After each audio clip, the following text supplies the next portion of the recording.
I was sitting in a cardiology clinic and happened to notice a photograph of a woman on the doctor's desk. She was wearing a navy blue silk dress. As I absent-mindedly looked at the photo, the doctor walked in and said, "That's Diana, my fiancée.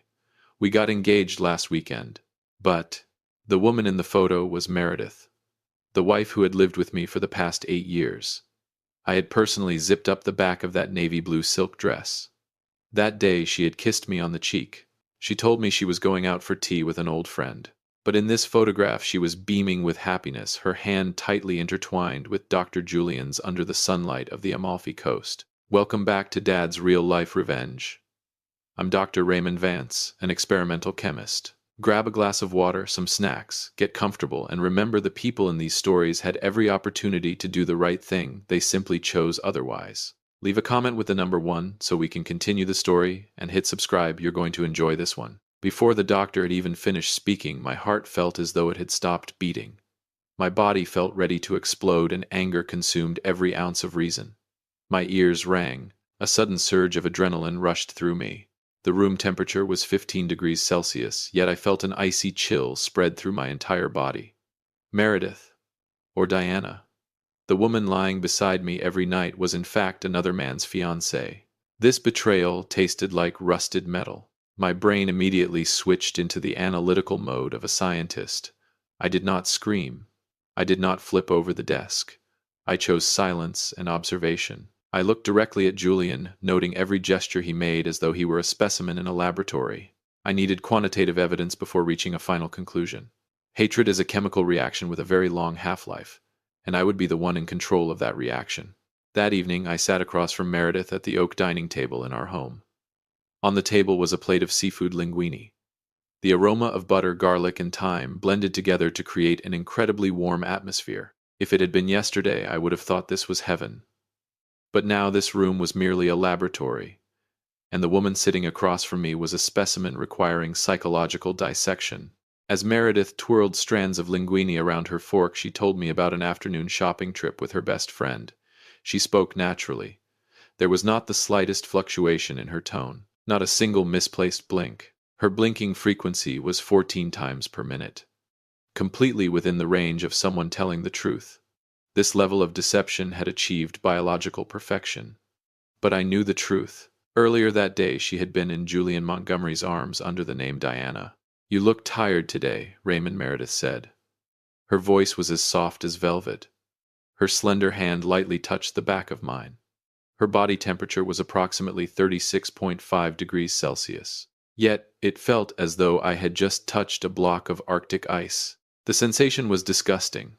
I had to summon every ounce of willpower to keep the muscles in my face from twitching. I smiled. A carefully calculated smile designed so that the facial muscles relaxed by exactly the right amount. "Just a few problems at the laboratory, sweetheart. Compound B is experiencing a slight margin of error in the final testing phase." When Meredith heard the words Compound B, her pupils dilated by approximately 0.5 millimeters within a tenth of a second. It was the unmistakable reaction of greed. I silently finished my plate of pasta. The contrast between the warm meal and the cold conspiracy within this house made me nauseous. That night, lying beside her, I listened to the steady breathing of the woman who had shared my life for 8 years. 8 years is a significant portion of a lifetime. I wondered whether any of it had been real or merely an illusion. I stared up at the dark ceiling. My mind began connecting the events one by one. A terrible suspicion emerged. This woman's betrayal was not merely an affair. It was connected to the work that represented my life itself. I needed to check the server system immediately. Something horrifying was hidden within the company's network data files, something I had overlooked. 200A. I walked down to the basement. This was where the personal server system connected to the network of the biotechnology corporation I had founded was located. I did not turn on the lights. The blue glow from the computer screens reflected off the walls, creating long, distorted shadows. The cooling fans hummed softly in the darkness. I entered the master administrator access code. My fingers tapped across the mechanical keyboard, producing dry, clicking sounds. I began running a command to review the system's access history over the past 30 days. I was looking for an unidentified IP address, or some kind of data breach. The results appeared after 4 minutes and 12 seconds of scanning. At 3:45 a.m. on the Monday of the previous week, an account had logged into security level 4. It was my personal account. But at that time, I had been fast asleep. Asleep because of the supplement pill Meredith gave me every night. A massive amount of data, precisely 847 megabytes, had been downloaded onto an external flash drive. Those 847 megabytes were not just numbers. They represented my entire 12-year research project on Compound B, a serum capable of reversing the aging process of heart cells. An invention worth tens, perhaps even hundreds of millions of dollars. But it did not stop there. The person who stole the data was highly intelligent. She had not merely copied it. I opened the original molecular structure formula file on the server. On line 14000 of the code, the hydrogen bond index had been altered from 2.4 to 2.1, an extremely subtle modification. If put into mass production, the compound would be ineffective. Worse, it would cause acute heart failure after 6 months of use. Meredith did not just want to steal my research. She was carrying out a deliberate act of sabotage. She wanted to turn me into a failed scientist, a madman responsible for creating a defective product, all before she and Julian Montgomery disappeared together with the perfect version she had hidden away. I leaned back in my chair. The anger rose and lodged itself in my throat. The woman I loved was slowly pushing me toward death. Then I heard a faint sound from the top of the staircase. Soft footsteps. Meredith was moving toward the basement door. Had she discovered that I was down here? The footsteps paused briefly at the top stair. I quickly shut off the computer screen. The entire room collapsed into darkness. My heart pounded, but I kept my breathing steady. A moment later, the footsteps retreated back toward the bedroom. I let out a quiet sigh of relief. Disaster had been postponed for a few more hours. The next morning, I did not go to the corporate office. Instead, I drove to a small cafe on the outskirts of the city. It was a secluded place. A man was waiting for me at a table hidden in the corner. It was Ethan, my only son from my late wife. 3 years earlier, Ethan and I had a fierce argument right in the living room. Ethan had pointed directly at Meredith and said she was a venomous snake. At the time, I had been blinded by her manufactured kindness. I slapped my son. I threw him out of the house. For the past 1095 days, I had not made a single phone call to him. The pride of a successful man had turned me into a blind fool. Ethan sat there. He was thinner than before. His hands were rough with calluses from working in a machine shop. When I sat down, he did not look at me with resentment. Instead, he pushed an old brown folder toward me. The edges were worn and frayed. "I've been waiting for this day for 3 years, Dad," Ethan said, his voice hoarse. "I knew you wouldn't believe me without quantitative evidence." I opened the folder. Inside were dozens of photographs taken by a private investigator over the past 3 years. Meredith had not only been meeting Julian Montgomery, there were also photographs of her meeting with attorneys who specialized in asset transfers. Records showed cash transactions moving from her secondary accounts into offshore banks in the Cayman Islands. I turned to the final pages. There was a copy of a death certificate belonging to a man named Arthur Pendleton, a real estate millionaire who had died from sudden heart failure 9 years earlier. Beside it was a wedding photograph of Arthur. The woman standing next to him, smiling sweetly, was Meredith under an entirely different name. I looked at my son. Regret rose in my throat like poison. I had driven away the only blood relative I had in order to protect a vampire. I reached across the table and took Ethan's rough hand. "I'm sorry, Ethan. I was wrong. This is an error. I will correct myself." Ethan looked at me, his gaze unwavering. "Dad, we need a plan. She's about to make her move. There's one last page in that file. I received it this morning. It will show you just how ruthless she really is." The last page of the file was a money transfer receipt. The recipient was another private investigation firm. The assignment read, "Monitor and collect information on the daily habits of Ethan Vance." Meredith was targeting my son. She wanted to eliminate every obstacle around me. Meredith's next move came faster than I had anticipated. 2 days later, I used a master key that I had secretly duplicated. I entered Meredith's private office in the mansion while she was away. Inside a hidden drawer beneath her vanity desk, I found a medical file. It bore the red seal of Dr. Julian Montgomery's clinic. It was a psychiatric cognitive assessment under my name, Raymond Vance. According to the documents, I had undergone cognitive evaluations over the previous 6 months. The results indicated that I was suffering from early-onset dementia accompanied by acute paranoid symptoms. My cognitive score had been reduced to 12 out of 30. That was the level of someone deemed incapable of making legal decisions independently. Every signature on the examinations was mine. I suddenly remembered the paperwork I had signed acknowledging office supplies, or the authorization forms for laboratory cleaning crews. Meredith occasionally handed them to me while I was busy overseeing chemical reactions.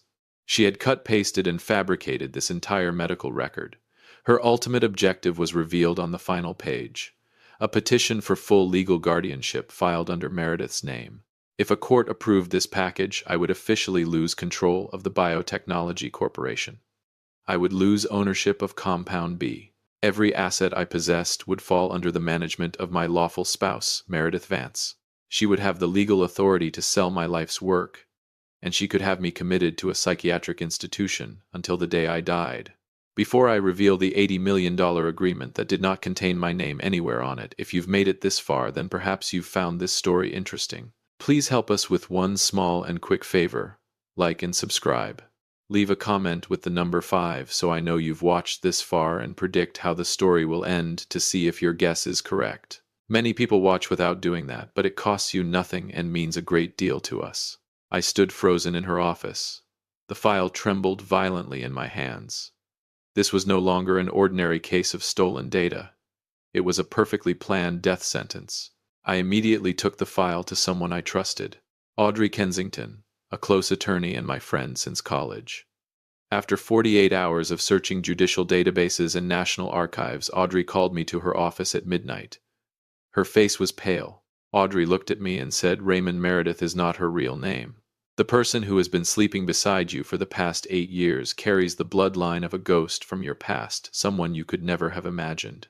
Audrey threw a newspaper from 15 years ago onto the desk. The headline immediately caught my eye: Thorne Biotech, officially bankrupt following scientific ethics scandal. I stared at the black and white photograph of the man featured in the article. Alistair Thorne. My greatest rival in the biotechnology race all those years ago. Raymond Meredith is not her real name. Her birth name is Diana Thorne, Audrey said, her voice grave. She is Alistair Thorne's only daughter. Memories from 15 years earlier flooded back into my mind like a slow-motion film. That year, I discovered that Alistair had been using falsified data in clinical trials involving human subjects. I formally reported the entire matter to the Medical Ethics Council. Alistair Thorne lost his patents. His corporation collapsed. 6 months later, he took his own life in his private office, unable to bear the humiliation. At the time, Diana Thorne had been only 16 years old. She disappeared from the country immediately after her father's funeral. She changed her identity. She underwent extensive facial reconstruction surgery. Then, 15 years later, she appeared in my life as what seemed like a perfect twist of fate. I thought it was destined love. But it was not. It was an equation of revenge that had been carefully calculated long before it ever reached me.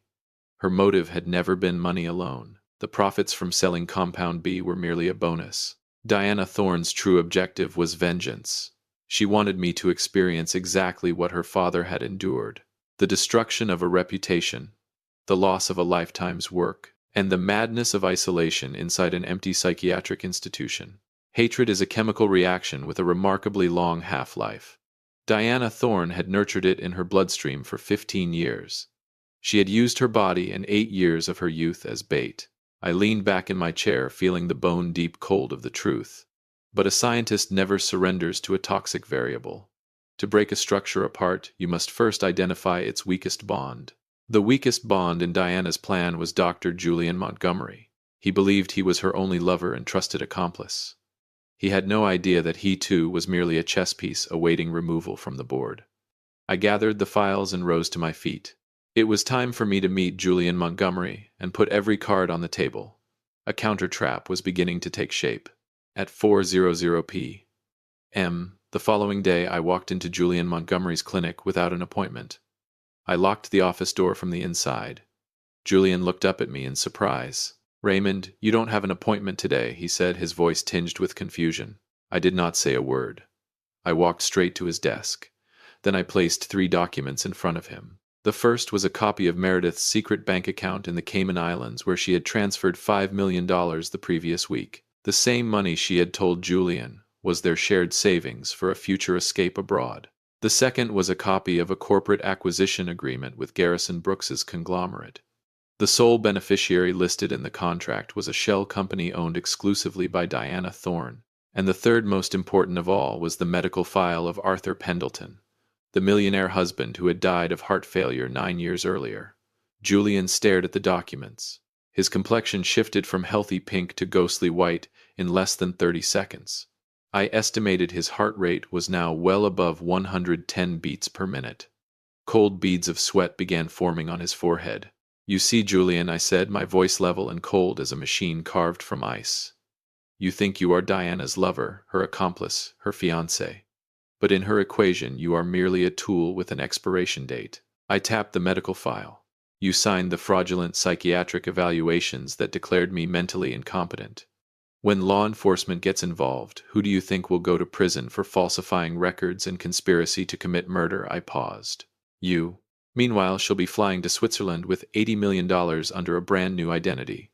You're nothing more than a disposable pawn, just like Arthur Pendleton was 9 years ago." Julian collapsed back into his chair. The sophisticated, confident physician had become a trembling man consumed by fear and humiliation. His blind faith had been shattered by precise, undeniable facts. He looked up at me, desperation in his eyes. "What do I do, Raymond?" he whispered. "Please help me." "She told me she loved me." I leaned forward and looked directly into his eyes. "Cooperate with me. That is your only chance of avoiding 20 years in prison." Julian nodded in despair. The alliance of the deceived had officially been formed. But this revenge plan was still missing one critical piece.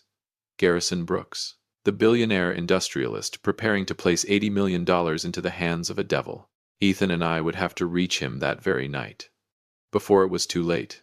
At 1:100 p.m. that same night, Ethan attorney Audrey Kensington and I held a secret meeting at a 5-star hotel. The person seated across from us was Garrison Brooks, the notorious billionaire tycoon who was preparing to purchase Compound B from Meredith for $80 million. At first, Garrison Brooks was furious when he saw me enter the room. Meredith had spent months telling him that I had completely lost my mental capacity. According to her, I was undergoing special treatment in a psychiatric institution. But the moment I opened my laptop and displayed the technical evidence, the instincts of a seasoned billionaire took over. He fell silent. The cold certainty of numbers has a way of convincing people. "This is the 847 megabyte data file Meredith stole from my system," I said, pointing at the code displayed on the screen. "And this is line 14,000, the one that was deliberately altered. The hydrogen bond index was reduced." I enlarged the section. "Garrison, if you sign the contract for this version tomorrow, you'll be paying $80 million for a pile of chemical garbage capable of killing people. Your corporation will be buried under heart failure lawsuits within 6 months." Garrison Brooks slammed his hand onto the table. The crystal glass beside him rattled violently. The veins in his neck bulged with rage. "That lying bitch," he roared. "She was going to trap me with defective research. I'm calling the FBI and the police right now." "No, don't." I raised a hand to stop him. A cold smile appeared on my lips. "If you contact law enforcement now, she'll destroy the original evidence and disappear using a false passport. Let her believe she has already won." I leaned forward. "Tomorrow's board meeting proceeds exactly as scheduled. Bring the $80 million check to the conference room." My smile widened slightly. "I want her to experience what it feels like to fall from the highest peak into the deepest abyss at maximum gravitational acceleration." Garrison Brooks studied me. Then he looked toward Ethan, who stood beside me with unwavering determination. Slowly, the billionaire sat back down. He took a deep breath and regained his composure. "All right, Raymond," he said at last. "I'll play my part in this performance. She's going to pay for her arrogance." That night, I returned to the mansion. Meredith was already asleep. I stood in the darkness, staring at the woman behind the fabricated identity. Tomorrow would be Judgment Day. Every piece on the board was finally in position. What I did not know was that Diana Thorne still possessed one final hidden card. A card powerful enough to overturn the entire outcome of the meeting scheduled for the following day. At 9:00 a.m., On Friday, the main conference room of Vance Biotech was flooded with sunlight. Meredith entered the room, wearing an elegant white business suit, carrying herself like a queen about to claim her throne. Her hair was arranged in a sophisticated bun. Her eyes sparkled with triumph. Without hesitation, she sat in the chairman's seat that rightfully belonged to me. Seated beside her were several attorneys and billionaire tycoon Garrison Brooks. "Ladies and gentlemen shareholders," Meredith began. Her voice rang confidently through the microphone. "My husband Raymond Vance has unfortunately developed severe mental health issues. This is the official evaluation signed by Dr. Julian Montgomery. As his sole legal guardian, I hereby announce the transfer of ownership rights for Compound B to Mr. Garrison Brooks's corporation for $80 million. She smiled arrogantly. Her slender fingers lifted a fountain pen. She was seconds away from signing the contract that would determine all our futures. Suddenly, the conference room doors burst open. I walked in. Beside me were not my usual assistants. There was my son Ethan, attorney Audrey Kensington, and 3 agents from the Federal Bureau of Investigation. Meredith froze. The fountain pen slipped from her hand and struck the glass tabletop with a sharp crack. Her expression shifted from confidence to shock in a fraction of a second. Then she shot to her feet. "Raymond, what are you doing here? You're supposed to be in a psychiatric hospital. Security, get this insane man out of here. The person who needs to leave isn't me, Sandra Voss." I spoke loudly. I deliberately pronounced her birth name slowly and clearly. The moment the name Sandra Voss echoed through the room, every trace of confidence vanished from her face. She staggered backward. The chairman's chair nearly tipped over. "Dr. Julian Montgomery, please come in," Audrey said. Julian entered through the doorway behind us. A thick stack of original medical records was clutched in his hands. He could not even bring himself to look directly at Sandra. "I have confessed everything to the FBI," he said. "All of Dr. Raymond Vance's medical evaluations were fraudulent. Sandra Voss orchestrated and coerced the entire scheme." I walked toward the conference table. I looked directly into the eyes of the woman who had shared my bed for 8 years.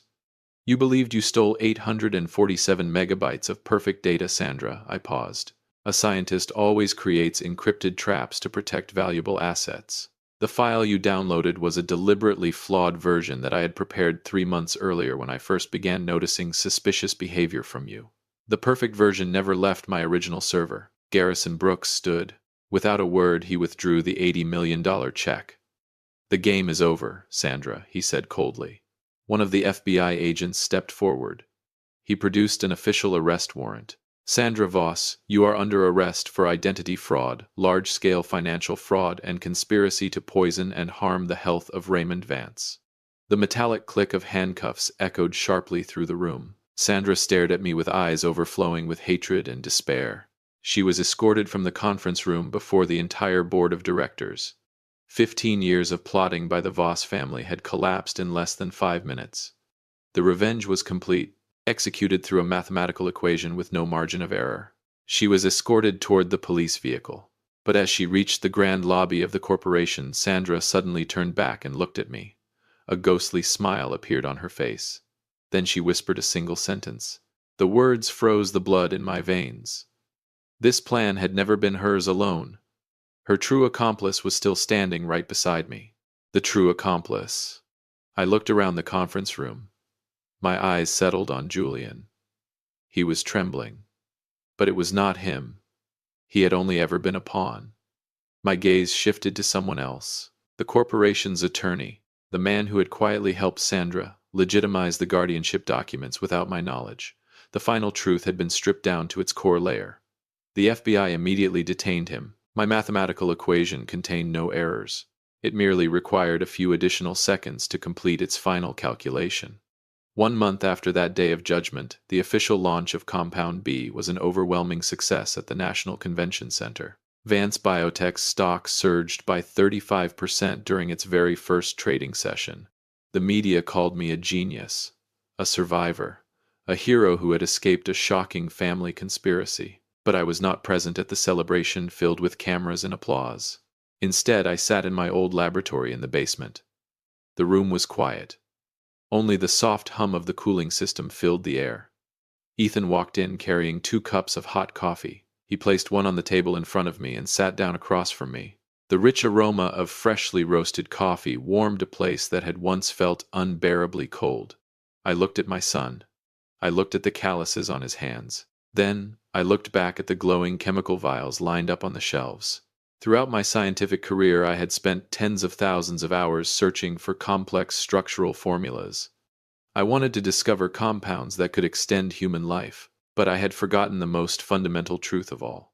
Life only has value when it is surrounded by honesty and genuine love. The pride of a successful man had once turned me into a blind fool. I believed the sweet words of an enemy wearing a flawless mask, and because of that I drove away my only son. The one person willing to spend 3 years of his life quietly protecting me from the darkness. Compound B could heal damaged heart tissue, but it could not heal a soul wounded by betrayal.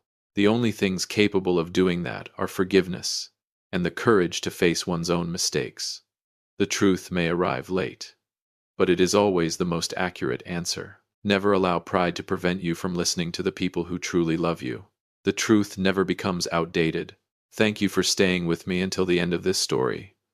Join our community by pressing the like and subscribe buttons to enjoy more compelling and emotionally powerful family stories.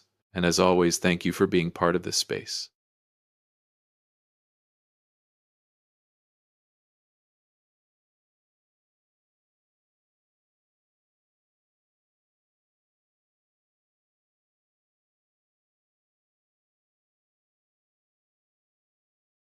The clattering sound came from the darkness. The clock read 2 in the morning. My office should have been locked tight. My wife Eleanor had passed away 3 years earlier. That room still held everything that belonged to her. Her blueprints, journals, and even the steel box containing the inheritance documents. It was sacred ground. But tonight someone had used a duplicate key to break into my fortress.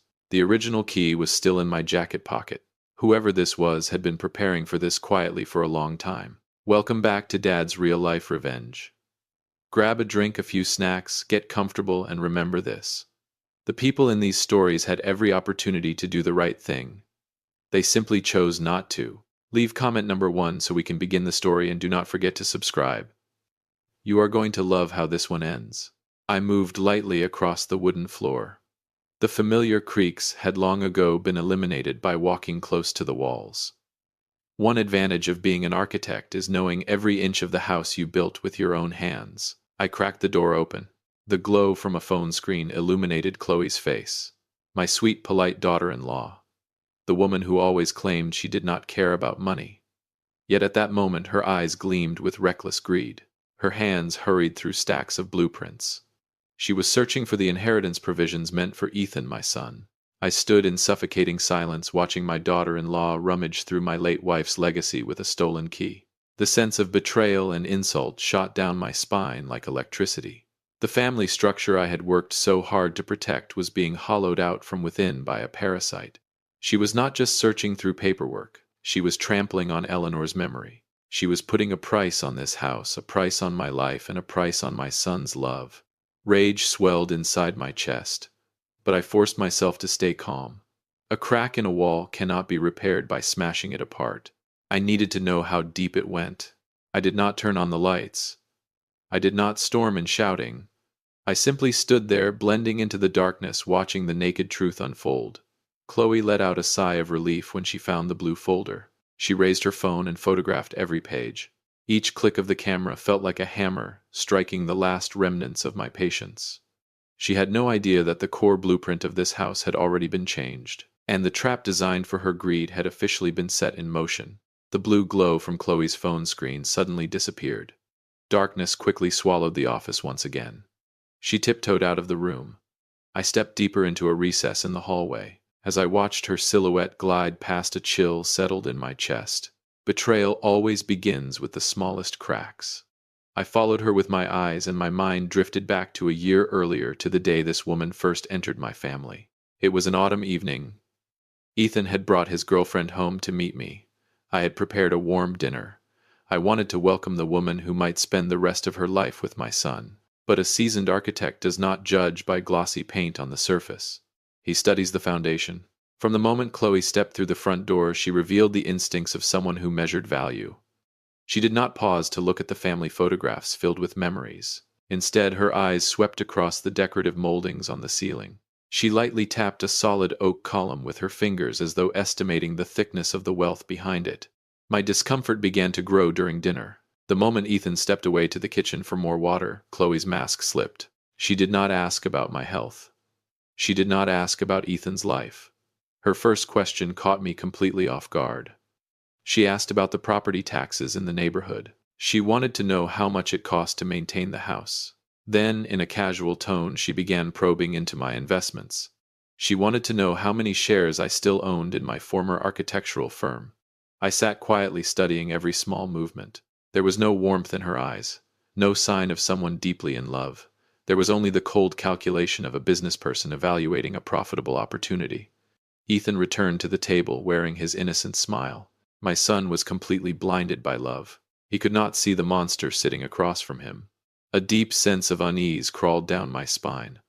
A foundation built on endless greed can never support true happiness. That night, after they left, I stood alone on the balcony for a long time. I knew a storm was moving toward this house. Chloe had not come to become a homemaker or a devoted wife. She had come to become an economic parasite. She wanted to possess everything Eleanor and I had spent a lifetime building. What I never anticipated was how quickly her boldness would grow. The probing questions at dinner had evolved into something far worse. Now she had been standing inside my office with a stolen key. After Chloe returned to her room, I went back into my office. I opened the hidden drawer beneath my desk. The blue folder she had just photographed was nothing more than bait. She believed she had finally uncovered the secrets of this family's wealth. But she had no idea that the moment she pressed the shutter button for the final photograph, she had personally signed her own eviction order. I lowered myself into the worn leather chair and ran my fingers across the wooden surface of the desk. This room had once been filled with Eleanor's laughter. She had been a gentle woman, but her instincts were as precise as a compass. 15 years earlier, when the cruel disease first began to consume her body, Eleanor had taken my hand. She looked directly into my eyes and spoke words that remained carved into my memory to this day. She told me that the greatest asset I would ever possess was not the buildings I had constructed, but Ethan's safety. My grief for Eleanor mixed with my anger toward Chloe, creating a storm inside me. I could not allow my wife's legacy to fall into the hands of a predator. After the dinner, when I first saw through Chloe's true nature, I knew I could not sit back and do nothing. A good architect always designs a backup support system capable of withstanding the strongest shocks. I decided to build a legal fortress to protect my son. Over the following week, I worked closely with the family attorney. Together, we established an irrevocable trust and an airtight prenuptial agreement. Many people would have called me paranoid. Others would have said I was interfering with my son's happiness. But 4 decades in the construction industry had taught me a painful lesson. Kindness without steel boundaries is simply weakness waiting to be exploited. I was willing to play the role of the controlling father, if it meant Ethan would remain protected. The prenuptial agreement was designed like a bulletproof shield. It completely separated my family's assets from their marriage. If the relationship ever collapsed, Chloe would not receive a single dollar from the trust or this house. I knew Ethan would object if he learned about it. My son was too kind, too trusting, so I quietly included a special provision within the documents. A provision that could only take effect with my written approval. I stared at the steel box Chloe had searched through moments earlier. She was probably celebrating right now, convinced she had uncovered every secret surrounding my wealth. She believed those documents were her ticket into a world of privilege she had never earned. But she was hopelessly inexperienced compared to a man who had spent a lifetime calculating risks and reading intentions. She had no idea that the pages she photographed contained a trap hidden in plain sight. I rose from my chair and walked to the window. Across the courtyard stood the building where Ethan and Chloe were staying. The light in their room was still on. I knew Chloe was busy sending those photographs to someone. My fortress had already been designed, and Chloe had just stepped into its most dangerous chamber. A faint smile crossed my face as I stood in the darkness. This game had only begun, and Chloe's next move would push her own marriage toward a tragedy from which there would be no return. That was when I finally realized something terrifying. Chloe did not just want my money. She wanted to destroy my son's well-being to get it. The thought struck my chest like a knife as I watched Ethan's life unravel after the wedding. My legal fortress remained secure for the moment, but my son was being worn down day by day. Chloe had achieved her first objective by marrying into this family. The extravagant wedding had been nothing more than a grand performance, draining every dollar Ethan had spent a lifetime saving, all so she could fill her social media accounts with glamorous photographs. My frustration grew with every passing week. Ethan had once been a young man overflowing with energy, carrying the same passion for music that his mother had cherished. Now, he looked like a wandering ghost. My son was working 60 hours a week at a technology company just to keep up with the endless expenses Chloe created. She pressured him to buy a new apartment in the expensive West Loop district or move into my house where she could maintain greater control over him. Ethan was exhausted, yet he continued to smile, desperately trying to preserve the illusion of a happy marriage. I still remember one afternoon when he came to visit me alone. He collapsed onto the sofa. Dark circles hung beneath his eyes. His hands trembled from lack of sleep. I could see the widening cracks spreading through his spirit. While Ethan worked himself to exhaustion, Chloe spent her days feeding an extravagant lifestyle online. Luxury vacations, designer handbags, endless purchases charged to Ethan's credit cards. She treated my son like an inexhaustible printing press for money. I tried to warn him, again and again. I told him that any relationship built on unequal responsibility and financial imbalance would eventually collapse from within. But love had made him deaf. He always found excuses for her. He insisted Chloe was still young. He said she needed time to adjust to married life. His tolerance only fueled the greed of the parasite attached to him. And Chloe never seemed satisfied. She always wanted more. My patience finally reached its limit when I uncovered another secret. Chloe had been quietly pressuring Ethan to sign for a new mortgage loan using the house Eleanor and I treasured most as collateral. She claimed she needed capital for her consulting business. A perfect plan to hollow out the foundation of my family's wealth. Watching my son being drained of his strength, I knew I could no longer remain a distant observer. I could not allow the entire structure to collapse. It was time to act. Carefully. Precisely. Without mercy. I picked up the phone and called an old friend who operated one of the city's most respected private investigation firms. 2 days later, the first report landed in my hands, and what it revealed about my seemingly sweet and devoted daughter-in-law was far worse than anything I had imagined. The documents did not expose simple greed. They exposed a hidden life, and the moment I read the first page, I understood that Chloe had never intended to become part of this family at all. She had entered it with a plan that had begun long before she ever met my son. The investigator's report sat neatly on my desk. Every page stripped away another layer of Chloe's carefully crafted mask. The daughter-in-law, who constantly bragged about her successful media consulting business, had built her reputation on a lie. The company did not legally exist. There were no registrations, no legitimate business records, no clients, no employees. It was a ghost company she had invented to justify a life of idleness and dependence. I turned to the surveillance photographs attached to the report. While Ethan worked himself into exhaustion at the office, often staying past midnight to finish demanding projects, Chloe followed a very different schedule. Her days were spent in some of the most expensive cafes in the city. She wore designer clothing.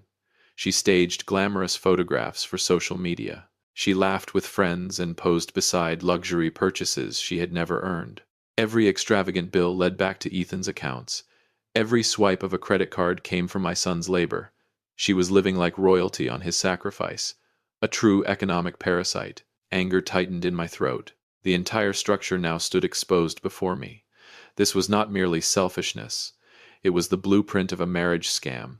She had used beauty and carefully rehearsed affection to trap a decent man. She had transformed Ethan's love into an endless banquet for her greed. Not once did the report reveal genuine concern for the husband supporting her lifestyle. Everything revolved around what she could take, nothing around what she could give. Her selfishness had reached astonishing levels. If you were in my position, watching a stranger quietly measure the value of everything you had built, what would you do? Would you confront them immediately, or would you prepare for war in silence? Leave comment number 2 if you would fight, quietly. Leave comment number 3 if you are still undecided. I chose to fight quietly. An architect never tears down a rotten support column before erecting the scaffolding needed to hold the structure together. I did not call Ethan to criticize him. I did not rush to confront Chloe. One final piece was still missing. I needed proof that she had deliberately targeted the steel box in my office. Fortunately, the miniature camera I had hidden on the bookshelf had captured every second of her break-in the previous night. Now everything was complete. The foundation of Chloe's deception had been fully exposed. It was time to step out of the shadows. I gathered the documents, photographs, and memory card containing the footage into a leather envelope. Then I drove straight to the apartment they rented in West Loop. I knew a storm was coming. What I did not anticipate was that Chloe had already prepared her first strike. The photographs she had secretly taken from my office had given her enough confidence to launch a reckless scheme of her own. The moment I stepped through the apartment door, I knew something was wrong. Ethan was standing in the living room. His face was pale, his eyes were filled with confusion and disappointment, and Chloe was crying. Not quietly, not naturally. She was performing. Tears streamed down her cheeks as she clung to my son's arm. The instant she saw me, she pointed a trembling finger in my direction. Then she delivered the accusation she had clearly rehearsed long before I arrived. Dad has been spying on us. The room fell silent. My grip tightened around the leather envelope, because in that moment I realized something dangerous.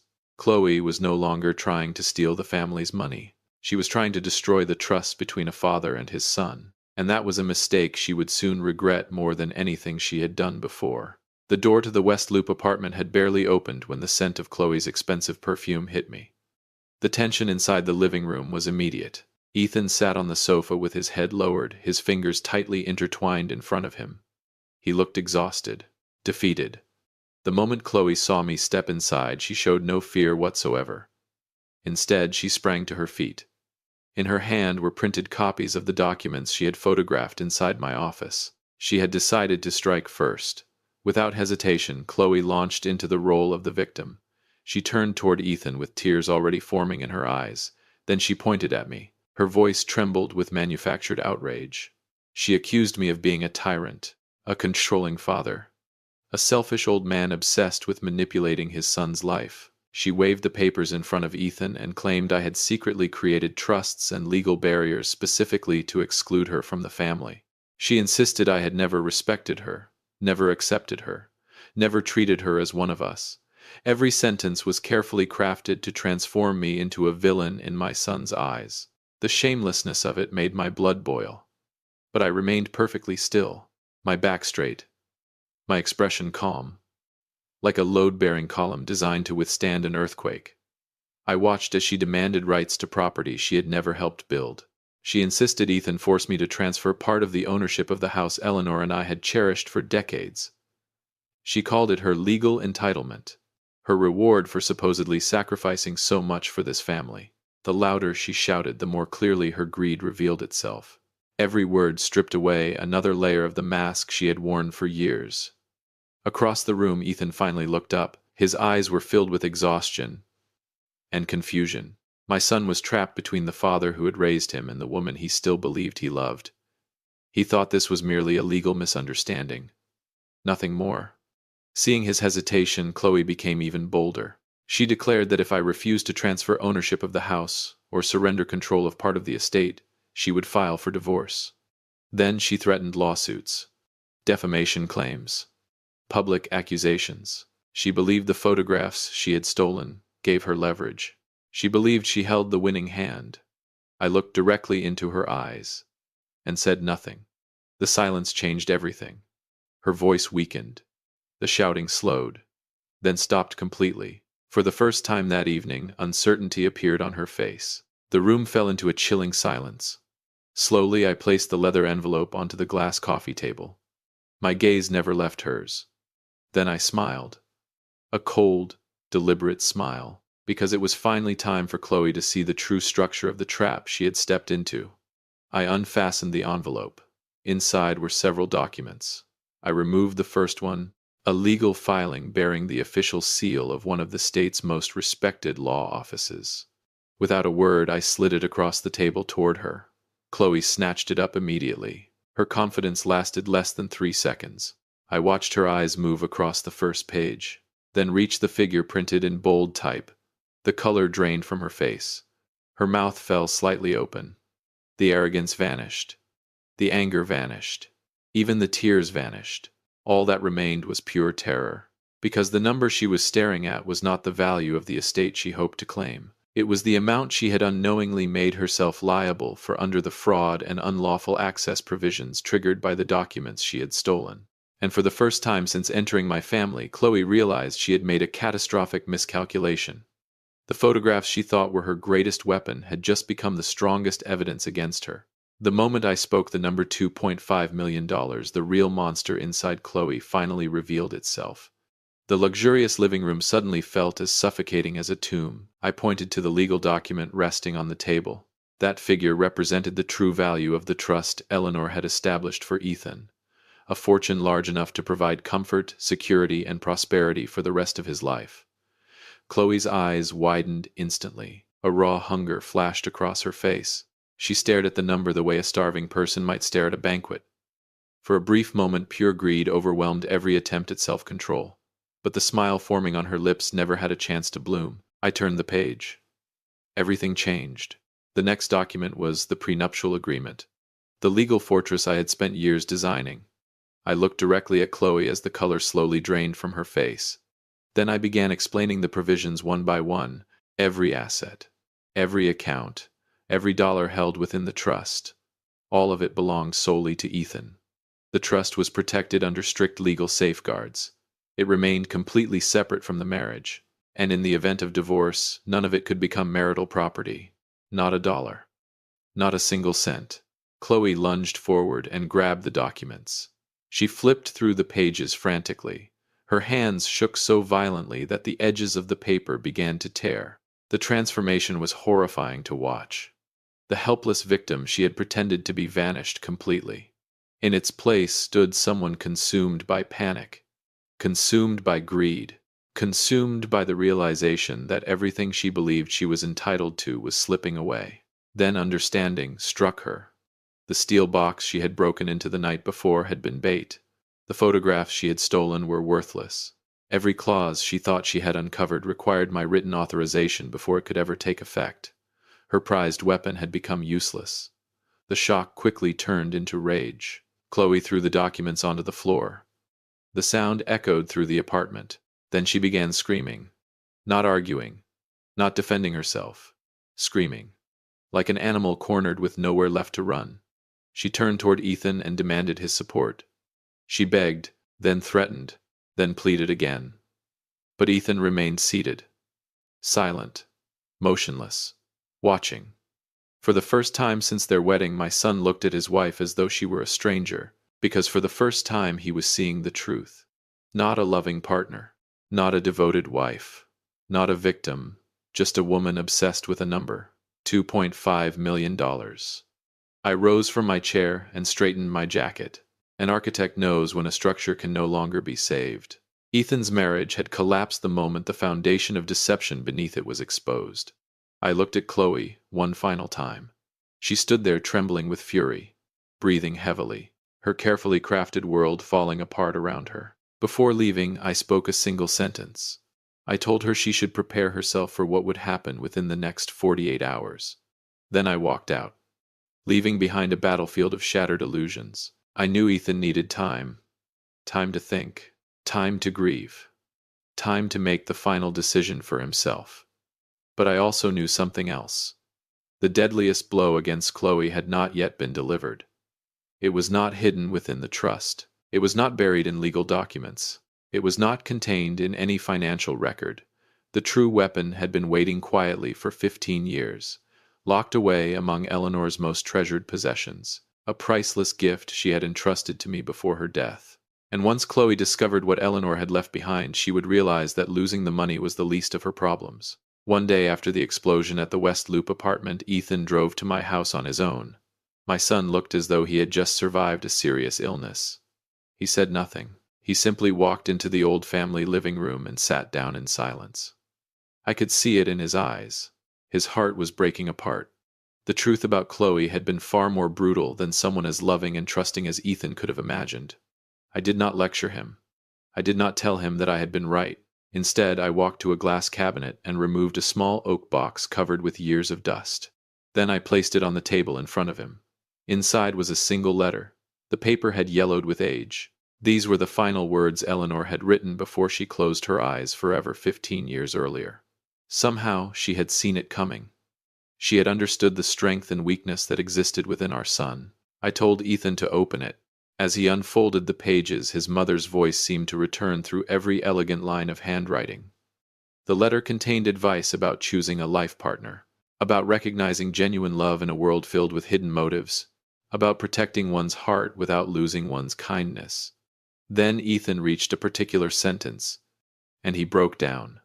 Tears streamed down his face as he read the words again. Watch how people behave when they believe there is nothing left to gain from you.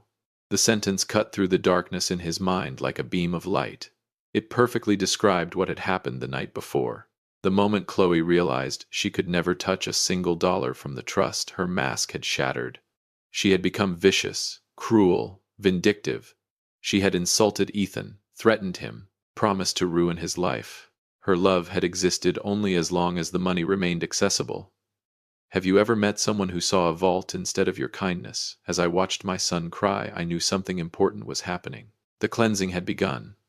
These were not tears of longing for Chloe. They were tears of regret. Regret for allowing a stranger's greed to trample the values his mother and I had spent a lifetime teaching him. Regret for ignoring the warning signs. Regret for mistaking manipulation for love. Most importantly, Ethan finally understood something he had resisted for years. The fortress I built had never been intended to imprison him. It had been built to protect him from predators, protect him from exploitation, protect him from exactly the kind of person Chloe had proven herself to be. Slowly, Ethan wiped his eyes. Then he looked up. For the first time in a very long while, I saw certainty in his expression. The cracks in his spirit had begun to mend. His mother's words had reached places my warnings never could. The naive young man, blinded by devotion, was gone. In his place sat a man who finally understood the value of boundaries. A man carrying both his mother's wisdom and his father's resolve. He rose from the sofa and folded Eleanor's letter carefully. Then he slipped it into his jacket pocket. I know what I have to do, he said quietly. That was all. No anger. No shouting. No hesitation. Just certainty. A few minutes later, he climbed back into his car and drove toward West Loop. He intended to end the marriage. At least that was what I thought. What I did not know was that Ethan had spent the entire night preparing something of his own. Something neither Chloe nor I had anticipated. He was not returning with only divorce papers. He was carrying a weapon far more devastating than any legal document. Over the years, Chloe had built her entire identity on social media. The glamorous lifestyle, the luxury photographs, the carefully edited image of success. Everything was a performance, and Ethan possessed evidence capable of exposing every lie behind that performance. The fake consulting business, the hidden debts, the purchases made with his money, the messages she never expected anyone else to see. By the time Chloe realized what he had brought with him, it would already be too late. Because for the first time since their wedding, Ethan was no longer fighting to save the marriage. He was fighting to reclaim his life. And that made him far more dangerous than Chloe had ever imagined. Ethan walked into the West Loop apartment like a master builder arriving to demolish a structure that had long been condemned. Chloe was sitting on the sofa, surrounded by half-packed suitcases and scattered designer clothes. She assumed Ethan had returned to apologize, to beg, to continue serving as the personal bank account she had relied upon for years. A smug smile spread across her face. The contempt in her eyes was impossible to miss, but that smile vanished the instant Ethan tossed a stack of divorce papers and an eviction notice onto the coffee table in front of her. The atmosphere inside the apartment changed immediately. Everything intensified. This was not the same man who had left my house the day before. The heartbroken husband was gone. In his place stood someone who had finally opened his eyes. Ethan's voice rang through the room with a firmness Chloe had never heard before. He began laying out the financial reality of their marriage. One document after another. One fact after another. One lie after another. He produced detailed bank statements, records stretching back over 2 years. The numbers told a devastating story. During their entire marriage, Chloe had contributed only $900 to their shared expenses, and even that amount had not come from her own earnings. It was a reimbursement generated from charges she had secretly placed on Ethan's accounts. She had not invested a single dollar into their future. Not one. She had only taken, spent, consumed, lived comfortably on someone else's labor. The color drained from Chloe's face. She jumped to her feet and attempted to interrupt, attempted to explain, attempted to manipulate. But Ethan never gave her the opportunity. Every sentence he spoke cut through another layer of deception. Then he revealed the next piece. The fake consulting business. The company that existed only on social media and in Chloe's imagination. No legitimate operations. No real clients. No genuine income. Only appearances. Then came the footage. The hidden camera recording from my office. The video showing Chloe secretly entering the room and searching through private family documents. For the first time, genuine fear appeared in her eyes. But Ethan was not finished. His final move was the one she never anticipated. He had already shared the evidence with the individuals and companies that had helped sustain her carefully crafted online image. The sponsors. The collaborators. The business contacts. The people who believed they were associating with a successful professional. Now they were seeing the truth. The collapse was immediate and brutal. Her phone began vibrating non-stop, notification after notification. Contract cancellations, partnership terminations, requests for explanations, public distancing statements. The carefully manufactured image she had spent years building crumbled within hours. The glamorous influencer vanished. The luxury lifestyle vanished. The admiration vanished. All that remained was panic. Pure panic. For the first time, Chloe understood what it felt like to lose everything at once. The tears came, but nobody believed them anymore. Nobody rushed to comfort her. Nobody came to her rescue. The performance was over, and the audience had left. Under the supervision of building security, Chloe packed the remainder of her belongings and left the apartment. The humiliation was complete. She rolled her suitcase toward the elevator without once looking back at Ethan, without saying goodbye, without offering an apology. The apartment felt strangely empty afterward, yet somehow lighter, cleaner, like a dangerous crack had finally been removed from the foundation. I was waiting in the lobby when Ethan emerged from the building. The moment I saw the expression on his face, I knew something had changed. For the first time in years, he looked free. Not happy, not yet, but free. Free from manipulation, free from guilt, free from the weight he had been carrying for far too long. As we walked toward the parking garage together, I glanced at him and saw something that made me think of Eleanor. Strength. Quiet strength. The kind that survives storms. The kind that learns from pain instead of surrendering to it. Our family had endured the worst of the tempest and remained standing. The structure had held, but the story did not end there. 2 years after that painful reckoning, something remarkable entered Ethan's life. Someone unexpected. Someone who would prove that Eleanor's wisdom had been right all along.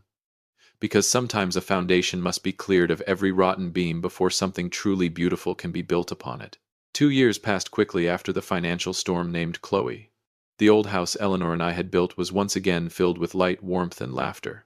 On the living room sofa, Ethan sat playing his guitar. Beside him was Lily, a young woman whose smile seemed to brighten every corner of the room. Unlike Chloe, Lily never looked at the expensive crown molding on the ceiling to estimate its value. Instead, she spent her time studying the old family photographs displayed throughout the house. She often asked about Eleanor, not out of curiosity about inheritance, not out of calculation, but out of genuine respect. She wanted to know about Eleanor's love of music, her kindness, her dreams, the stories behind the photographs. I stood quietly in the kitchen doorway and watched them together. For the first time in many years, I felt complete peace. An architect understands that once a rotten structure has been removed, space becomes available for something stronger to be built in its place. Lily was that new foundation. The missing piece our family never knew it was waiting for. She loved Ethan for who he was. Not for the $2.5 million in the trust. Not for the house. Not for the future inheritance. Simply for the man himself. And that made all the difference. As I look back on everything that happened, there is one lesson I want to leave with you.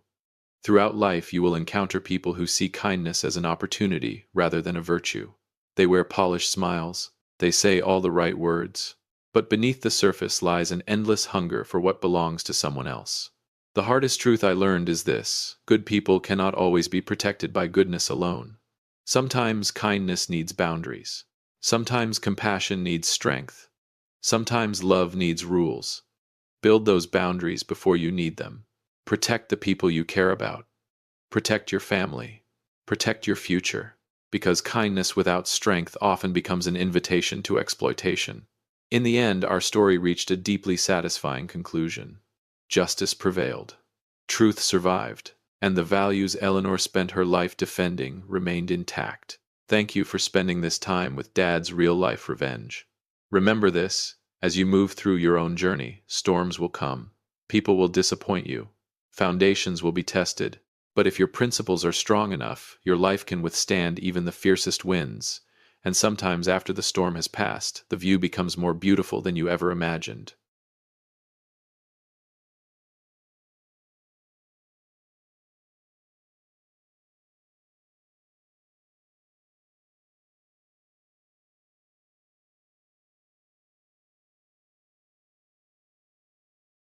At 75, the last thing I expected on a Friday night in December was the Cincinnati wind, slicing through my coat like it held a personal grudge against me.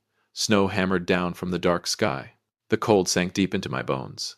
I stood frozen on the front porch, my arthritic hands trembling uncontrollably. These were the same hands that just 6 months earlier had crawled across the basement floor to repair their broken water heater. But tonight, those hands belonged to an unwanted old man being thrown away like garbage. The deadbolt clicked shut behind me. Edwards, my son, had just slammed the door in my face. He could not even look his own father in the eye. He simply turned away. The Maplewood house fell silent. The very house I had spent an entire lifetime working to pay off now stood warm and bright behind that locked door while I remained outside in the blizzard. At 75 years old, I watched my own son close the door on me as if I were nothing more than an inconvenient reminder he wanted erased. What he did not know was this: that door closing would become the greatest blessing of my life. Welcome back to Dad's Revenge Real Life. Grab a drink, some snacks, get comfortable, and remember this: the people in these stories always had the chance to do the right thing. They simply chose otherwise. Leave a comment, subscribe to the channel, and stay with me until the end because this story delivers a satisfaction you will never forget. Through the narrow glass panel beside the door, I could still see the warm glow of the living room. Hazel, my daughter-in-law, stood there with her arms crossed and a smug smile curling across her face. She looked victorious. To her, she had finally succeeded in removing the burden from her perfect little life. Edward stood nearby with his head lowered in silence. His weakness cut deeper than any knife ever could. Snow gathered across my silver hair. Wind screamed through the porch railing. I tightened my grip on my worn leather bag. Inside was not much. A few faded shirts, an old family photo album, and a secret I had buried for 30 years. They believed I was a broke old man, a parasite, a useless relic with nothing left to offer. Hazel wanted my room converted into a yoga studio. Edwards only wanted to keep his wife happy. To them, I was broken furniture waiting to be discarded. Neither of them had the slightest idea what I truly owned. Pain shot through my knees with every movement. I clenched my jaw and kept walking. I refused to cry. The tears would have frozen on my face anyway. Step by step, I disappeared into the snowstorm. The door to my old life had just closed. But another door, the one leading to truth, consequences, and revenge, had finally begun to open. I walked through the snowstorm, every step sending sharp pain through my body. My swollen knees burned from the freezing cold. But the physical pain meant nothing compared to the ache inside my chest. My mind drifted backward through the years. 3 long years living with my son and daughter-in-law. It was never truly a home. It was a silent battlefield. A place where I suffered death by 1,000 paper cuts disguised as hospitality. Do you know what a paper cut feels like? It looks tiny, hardly any blood at first, but it stings with a pain far sharper than expected. That was Hazel's specialty. She never screamed at me, never hit me. Instead, she slowly murdered a father's dignity with coldness, contempt, and quiet cruelty. At first it was subtle, the exaggerated sighs in the kitchen whenever I walked in, the angry clatter of dishes against the counter. Hazel constantly complained about the smell of my medicated oil, saying it polluted the clean air of her modern home. Then there was the armchair in the corner of the living room. It was the only chair that eased the pain in my back. One afternoon, Hazel bought a massive decorative plant and placed it exactly where the chair used to be. She said nothing. She simply looked at me and smiled. That smile told me everything. You do not belong here. Little by little, I became invisible. They spoke around me as if I were outdated furniture waiting to be hauled away. Edward saw all of it, every insult, every humiliation, but he always chose silence. And silence can be just as cruel as the person causing the pain. I endured it. I kept quiet for my son's sake. I did not want to destroy his marriage or bring chaos into their lives. I accepted cold leftovers for dinner. I accepted hiding away in that cramped, freezing attic room. I convinced myself that if I stayed obedient and caused no trouble, perhaps they would eventually show me kindness. But greed and selfishness have no bottom. The more I endured, the bolder Hazel became, until one unforgettable afternoon. I had walked toward the kitchen to pour myself a cup of warm water, but as I reached the doorway, I froze completely. Voices drifted from inside, and the words coming from my daughter-in-law's mouth turned the blood in my veins to ice. Behind my back, they had already prepared a cruel plan for me. Hazel's sharp voice echoed from the kitchen while I stood frozen in the dark hallway. Cold air crept up from the hardwood floor, but my chest felt even colder. She was holding a stack of bills, the papers rustling in her hands like evidence in a trial where I had already been found guilty. A presentation of my worthlessness. Hazel listed every expense with cruel precision: my medication costs, the increase in grocery bills because of one extra mouth to feed. She told Edwards that the money being wasted on me should have been spent on their children instead. Then she reached the subject that truly enraged her: me. She slammed her hand against the table when she mentioned the time I gave advice about raising my grandson. She called me an outdated old man who loved controlling people. She said she refused to let a parasite poison her child with old-fashioned thinking. And Edwards, he stayed silent. I could hear the exhaustion in my son's sigh, but not once did he defend me. Not once did he speak up for the father who had spent an entire lifetime sacrificing everything to raise him. Hazel then introduced her solution. She called it a care facility. Such a polished phrase for something so heartless. The way she described it made my stomach twist. She talked about sending me away the same way someone stores unwanted junk in a warehouse and locks the door behind it. According to her, putting me in a nursing home would free the family from stress. I stood there in silence while my heart tightened painfully inside my chest. Every word from my daughter-in-law pierced my dignity like needles. I had given them this house. I had sacrificed my youth, my health, and my entire life so they could live comfortably. And now in their eyes I was nothing more than a burden collecting debt and wasting space. Anger and bitterness surged through me. I could not keep pretending to be invisible anymore. I decided to walk into that kitchen. I wanted to look both of them in the eye. I wanted them to see exactly what they had become. But the moment my hand touched the doorknob, Hazel said something else. Something so cold, so cruel, that I suddenly realized her hatred for me went far beyond anything I had imagined. I shoved the door open hard enough to make both of them jump. Hazel fell silent instantly. For a split second, confusion flashed across her face, but it disappeared just as quickly, replaced by the same arrogant expression she always wore. Edwards lowered his head toward the floor. He could not even face his father's eyes. Deep down he knew exactly what he had become. A coward. I stared directly at my daughter-in-law and asked her to repeat what she had just said.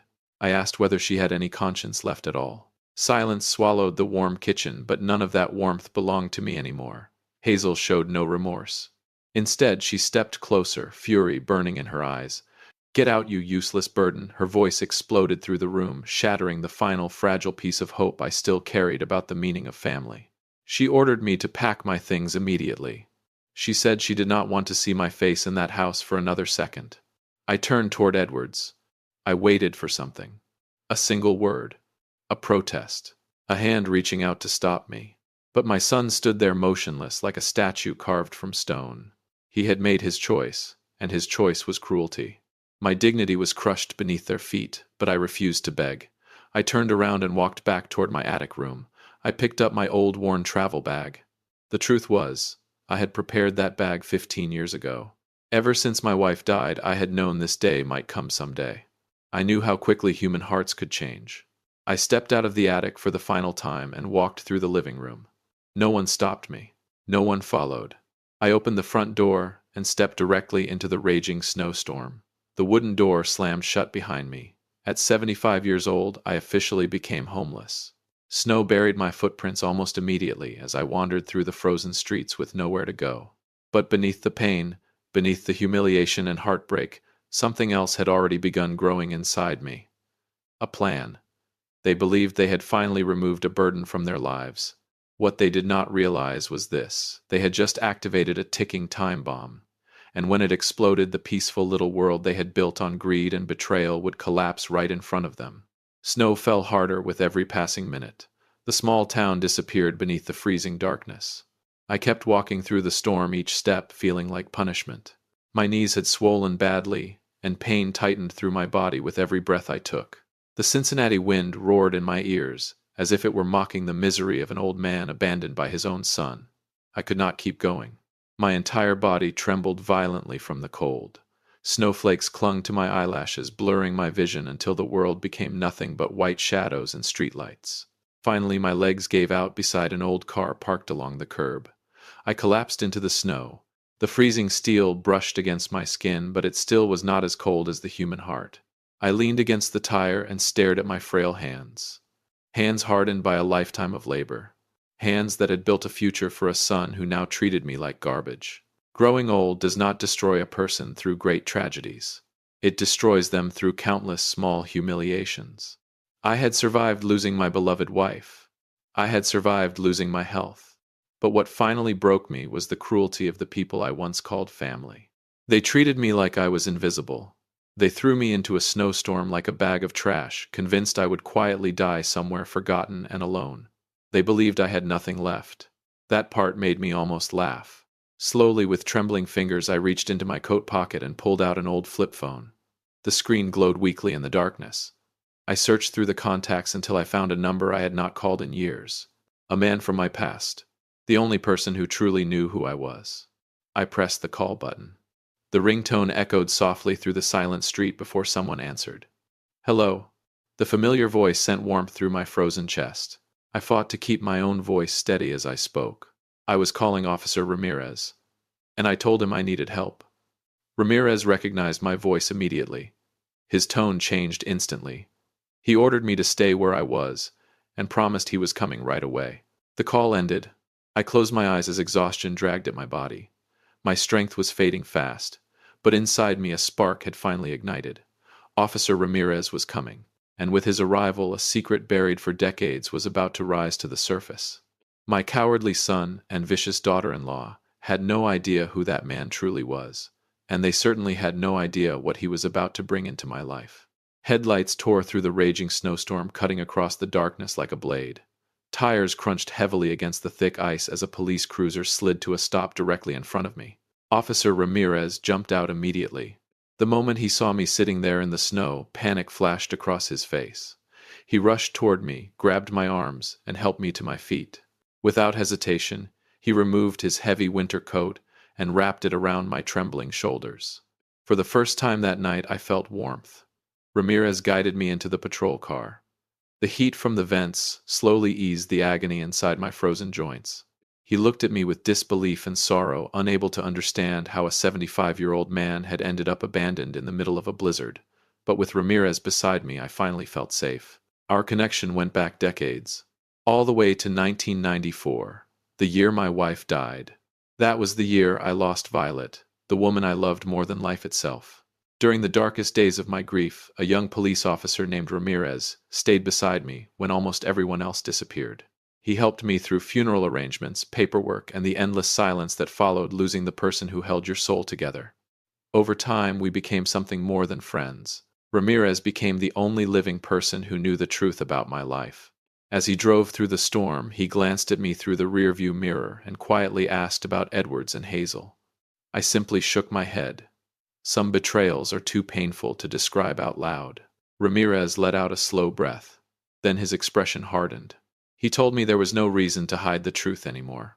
Everything had already been prepared. The world was finally going to learn who Raymond Walker really was. For 30 years, I had secretly operated a charitable foundation in Violet's name, a foundation worth millions. While I lived like a poor old man inside the Maplewood house, that organization quietly changed thousands of lives across the country. I let my daughter-in-law insult me. I let my son look down on me. Because protecting Violet's legacy mattered more to me than wealth, pride, or comfort. Not once in 3 decades had I touched a single dollar from that fortune for personal gain. Ramirez pressed harder on the gas pedal, and the cruiser surged through the snowy streets. We were not heading towards some cheap motel for homeless men. No, Ramirez was taking me somewhere far more important. Somewhere the truth would finally step into the light. And that place would become the beginning of the worst nightmare Edwards and Hazel had ever experienced. Ramirez's police cruiser cut through the darkness while snow continued crashing against the windows. I stared outside as familiar streets slowly disappeared behind us. I assumed he was taking me to some cheap motel on the edge of town. At the very least, I expected a temporary place to survive the storm for one night. But instead of turning toward a hotel, Ramirez drove straight to the Westwood Community Center. I looked at him in confusion and asked why we were there at this hour. Ramirez did not answer. He only smiled, a smile filled with pride. The cruiser slowly rolled through the gates of the center, and the moment we entered the parking lot, my heart nearly stopped. I could not believe what I was seeing. Despite the brutal snowstorm, the courtyard was overflowing with people. Hundreds of residents stood beneath the falling snow, holding candles in their hands. Tiny flames flickered in the darkness, joining together into a sea of warm golden light. They were waiting for me. Men, women, children, elderly couples, all standing in the freezing cold just to support one old man who had been thrown away by his own family. The moment the cruiser stopped, murmurs swept through the crowd. And then I recognized the faces. The elderly woman who owned the grocery store down the street. The mechanic from the corner garage. The children whose school tuition I had quietly paid years earlier. 2 television news vans were parked near the entrance.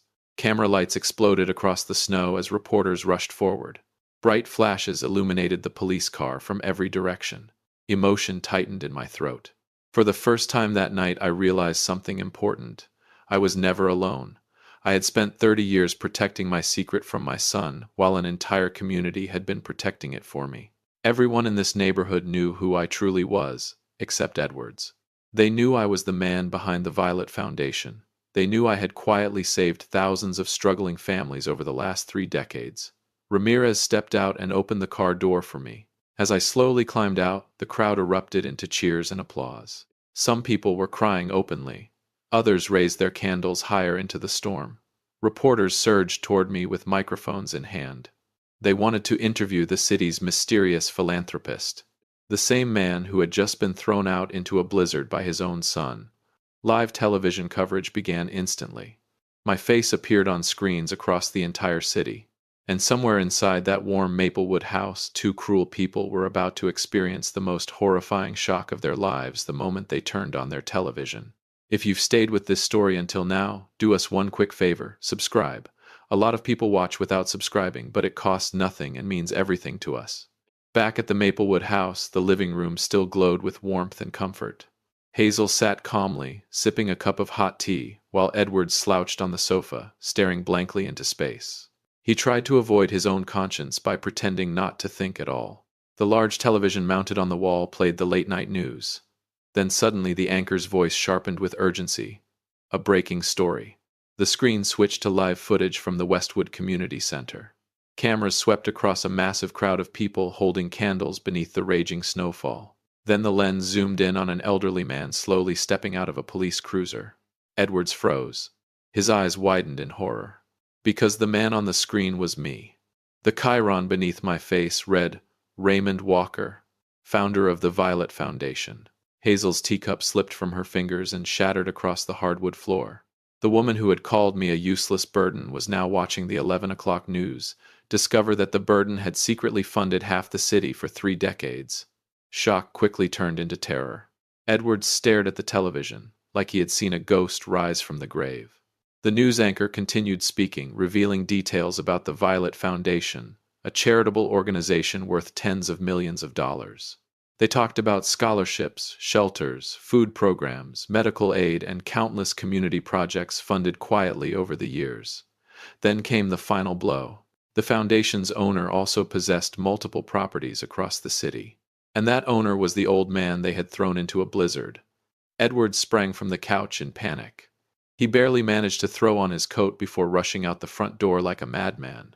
Snow and wind slammed into him as he ran through the streets.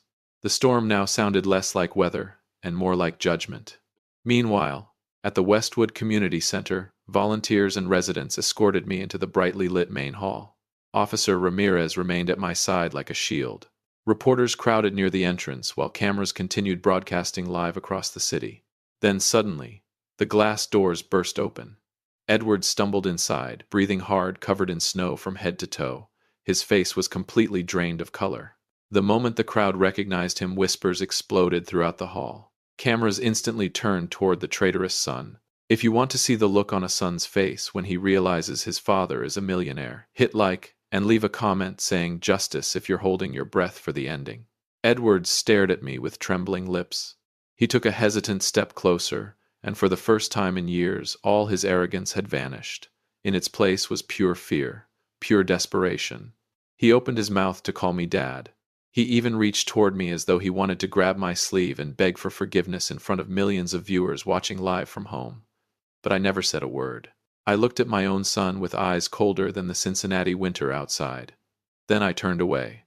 Without acknowledging him, I motioned for Ramirez to open the door, leading to the executive office in the back hallway. Panic flashed across Edwards's face as he hurried after me. What he did not know was this. Behind that office door waited a truth far more devastating than money. A truth connected to his dead mother's legacy. And once he learned it, his entire world would collapse forever. The executive office door closed behind us, instantly shutting out the noise of the crowd and reporters outside. Silence filled the room. Only 3 people remained inside. Me, Edwards, and Officer Ramirez. Edward stood frozen in the center of the office, breathing heavily. Snow melted from his hair and dripped down his pale face. His frightened eyes scanned the room until they suddenly stopped on the massive portrait hanging on the far wall, his mother. Violet stood smiling in the painting, dressed in a golden gown, radiant and elegant. The portrait had been taken on our 10th wedding anniversary, back when happiness still lived inside our home. Edward stared at the painting. Then he looked at me. His knees nearly gave out beneath him. I slowly walked behind the large wooden desk. In that moment, I was no longer the broken old man hidden away in the corner of a living room. I stood tall, shoulders straight, my voice firm and commanding when I finally spoke. I never spent a single dollar of that inheritance on myself. The words hit him like a hammer. I explained everything. The money had always belonged to a massive trust created by Violet's family decades ago. Before she died, Violet devoted her life to helping struggling families throughout the city. When cancer took her from us, she passed that mission to me. And I made a promise to her grave. I would protect that legacy until my final breath. I looked directly into my son's eyes. Do you remember my old worn-out coat, Edwards? Do you remember Hazel complaining about grocery bills? Do you remember the attic room? My voice hardened. I lived like a poor man on purpose. I wanted my son to build his own life without relying on wealth. I wanted to know whether he would still honor his father when there was nothing to gain from me. And now I finally had my answer. Edwards collapsed into tears. He begged for forgiveness between broken sobs. He blamed Hazel. He claimed she pressured him into everything. He pleaded with me to remember that we were family and begged me to come home. But his words sounded hollow, weak, pathetic. I stared at the son I had sacrificed my life to raise, and the emotional punishment unfolding before me felt far crueler than any revenge money could buy. Go ahead, I told him coldly. Call your wife. I could already imagine Hazel losing her mind back at Maplewood. By now she was probably tearing apart my attic room, searching for hidden checks, account statements, or proof of fortune. The same woman who once treated me like an unwanted animal was now desperately wishing she had shown kindness to the old man she threw into the snow. Edwards pulled out his phone with trembling hands. But before he could dial her number, I stopped him. Slowly, I reached into my coat pocket and removed a thick brown envelope. I placed it carefully on the desk between us. The moment Edwards saw the official seal from our family attorney, terror flooded his face, because he understood immediately. This envelope was not about money. It was a final judgment, and whatever waited inside would decide the ultimate punishment for their betrayal. I slid the brown envelope across the desk toward Edwards. His hands shook violently as he broke the seal. Inside was the revised will my attorney had finalized 3 weeks earlier. Every legal document had already been signed, witnessed, and filed. Edwards read the pages line by line. The color drained from his face. Then came the panic. The Maplewood house no longer belonged to him. It now belonged to the Violet Foundation. I stared directly into my son's terrified eyes and delivered the final verdict with a voice colder than the storm outside. Hazel called me a burden, I said. So I decided to give that burden to 30 families who actually need it. The property would be converted into transitional housing for struggling parents and elderly residents abandoned by their own families. They have 60 days to leave. Edwards completely collapsed. He cried openly, begging me to reconsider. He said they had nowhere else to go, but the mercy inside me had frozen to death the moment they threw me into that blizzard. I was never a burden. I was the foundation, and they had destroyed the strongest foundation their lives would ever have. I turned away from my son and walked slowly toward Violet's portrait hanging beside the office window. I stared into her warm eyes, and for the first time in many years, peace settled over my heart. Because this had never been a story about money. It was a love story. A promise that began the night my wife died and lasted for 30 years afterward. And now at last, I had fulfilled that promise. I protected her legacy, and I taught our son a lesson he would carry for the rest of his life. Behind me, Edwards quietly stumbled out of the office. He would have to return home and face Hazel's panic, rage, and desperation on his own. For the first time in their lives, they would have to survive without the silent protection I had provided all these years. Justice had arrived. Cold, fair, and unforgiving. This story is a reminder that karma is real. Children must honor and care for their parents. Never betray the people who sacrificed their lives to raise you. Because when that betrayal finally comes due, the consequences can destroy everything you built. If this lesson meant something to you, share this video and subscribe to the channel for more emotional and meaningful real-life stories. Parents may pretend to be poor to test their children's hearts, but their love and sacrifices are always immeasurable. Do not wait until you realize the value of the foundation, only to discover your entire house has already collapsed. My name is Raymond McCall, and my journey for justice ends here.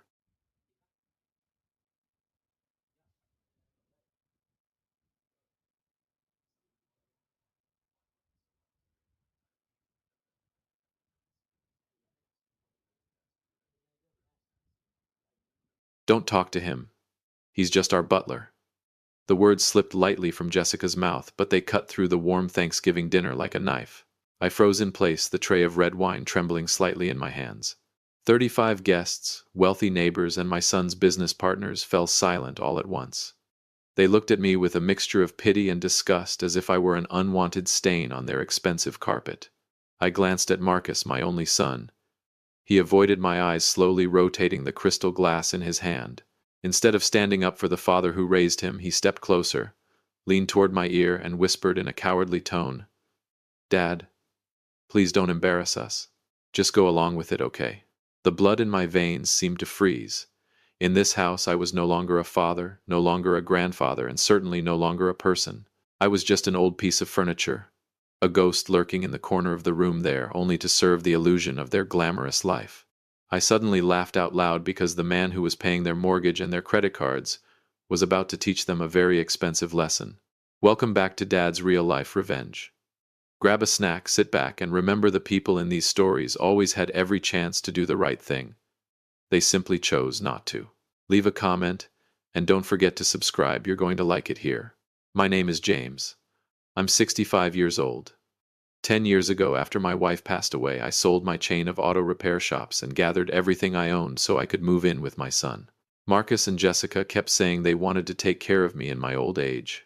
They painted a picture of a happy 3-generation family living together in a spacious mansion worth $1,200,000. But the reality was a painful slap in the face. What they didn't know or chose to forget was that I was the one who signed the check to buy this house. They didn't know that the balance in my bank account was still growing every day, with nearly $4 million from smart investments. They saw me in the gray butler's uniform that Jessica forced me to wear, and they assumed I had nothing but dependents. Jessica was an ambitious and vicious woman. She had established a kind of military regime inside the house, where I was pushed down to live in the damp basement next to the laundry room. Every morning I had to wake up at 5 to prepare breakfast, polish the floors, and do all the chores a professional housekeeper would demand a high salary for. But to them I was free labor. At today's party, the humiliation reached its peak.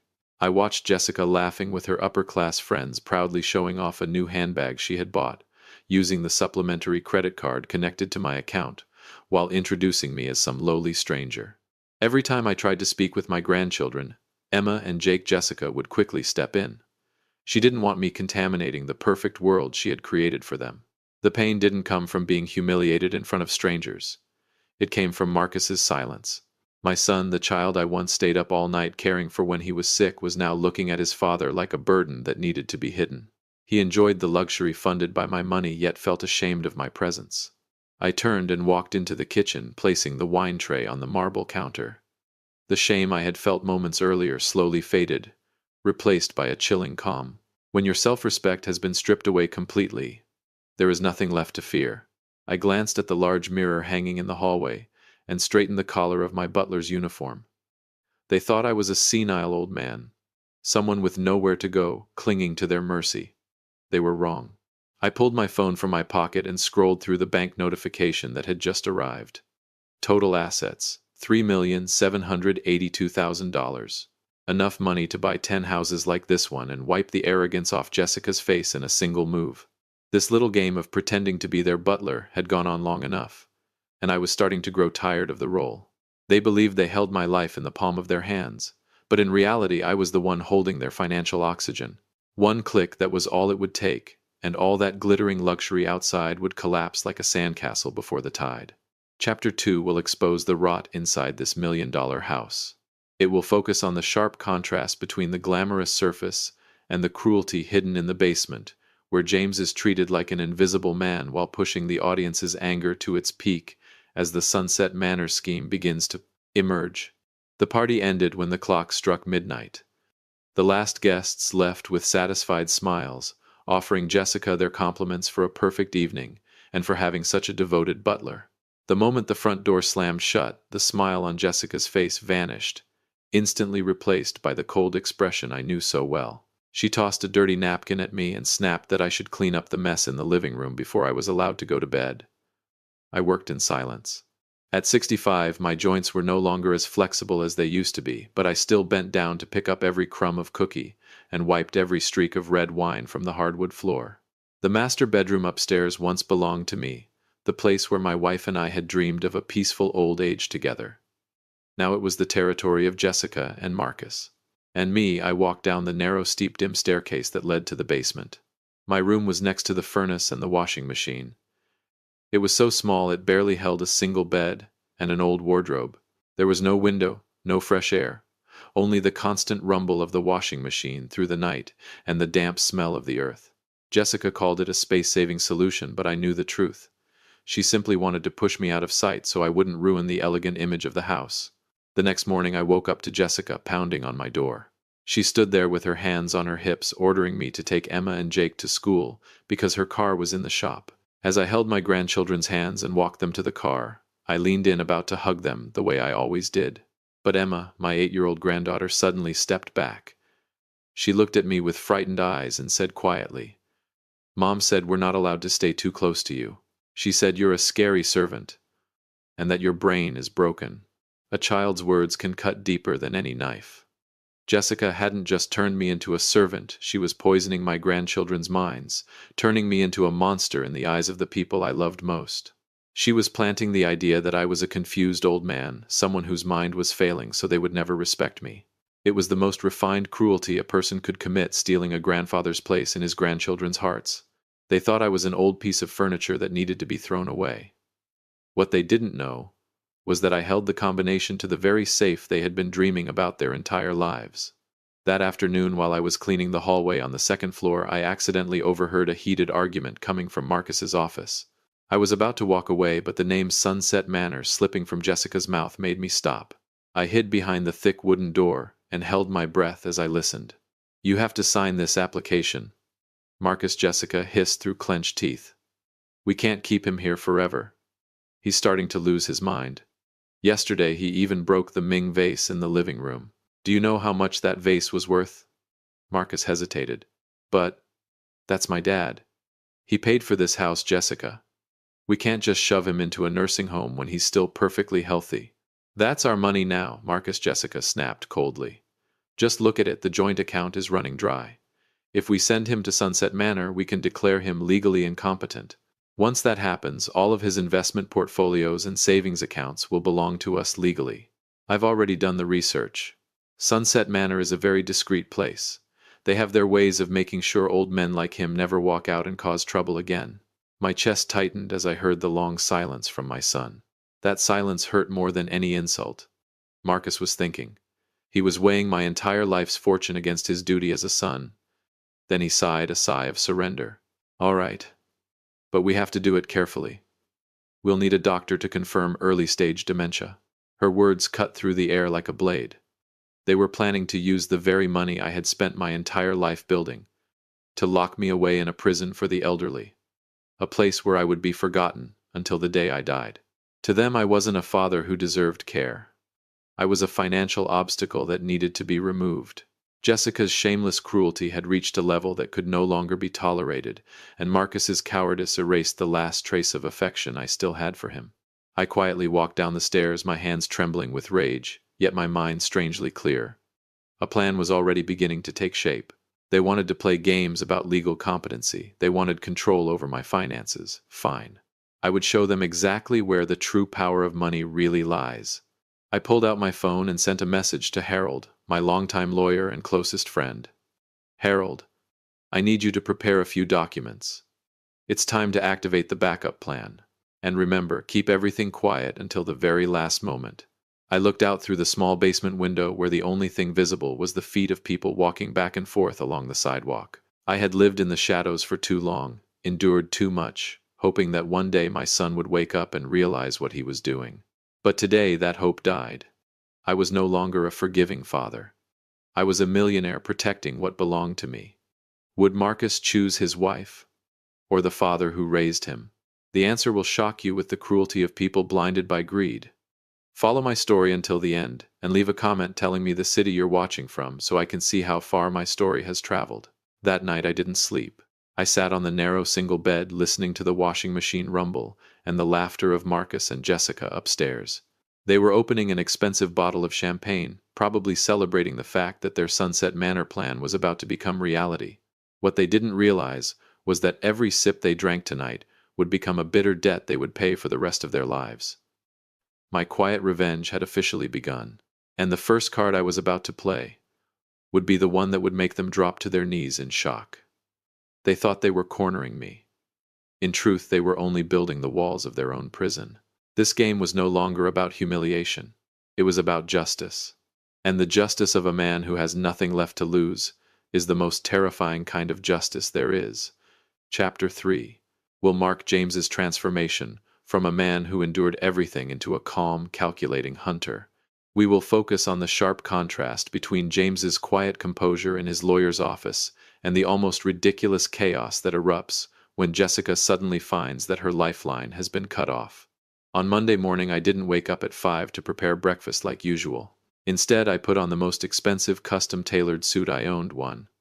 I had carefully hidden in a suitcase under my bed for the past 3 years. When I stepped into the living room, Jessica was standing there in her silk pajamas, her face still sleepy and irritated.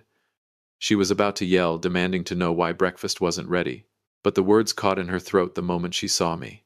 I was no longer the sluggish old butler. I stood straight, shoulders squared, my eyes cold like a general before battle. Without saying a word, I walked straight toward the door. "Dad, where are you going?" Marcus called after me, his voice confused. "What are you trying to do? Start a rebellion?" I simply gave a faint smile, the kind of smile he would soon learn was the warning sign of a financial catastrophe. I drove my old car to Harold's office building downtown. When I stepped into the room filled with the rich scent of oak wood and leather-bound documents, Harold greeted me with a firm handshake. "James," he said, studying my face, "I've been waiting for this call from you for 3 years. You've been far too patient." "Let's begin, Harold," I replied calmly. For the next 2 hours, we reviewed every piece of legal documentation, Legally speaking, the house Marcus and Jessica were living in was entirely in my name. The $8,000 monthly allowance they received was actually an automatic transfer from my trust fund, the platinum credit card Jessica used for her extravagant shopping. It was simply an authorized card under my account. First, I said, cut off the supply line. I instructed Harold to notify the bank to immediately stop all automatic transfers into Marcus's account. Next, cancel every authorized credit card. And finally send them an official notice terminating their right to occupy the property. They would have 30 days to move out, unless they could pay market rent. $4,500 a month. Harold looked at me with quiet admiration. So you're going all in? They think I'm a stray dog they took in, I said calmly. What they don't realize is that I'm the one holding the winning hand.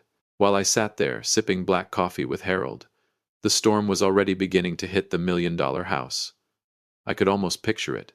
Jessica standing at the counter of a luxury fashion boutique holding designer dresses worth thousands of dollars.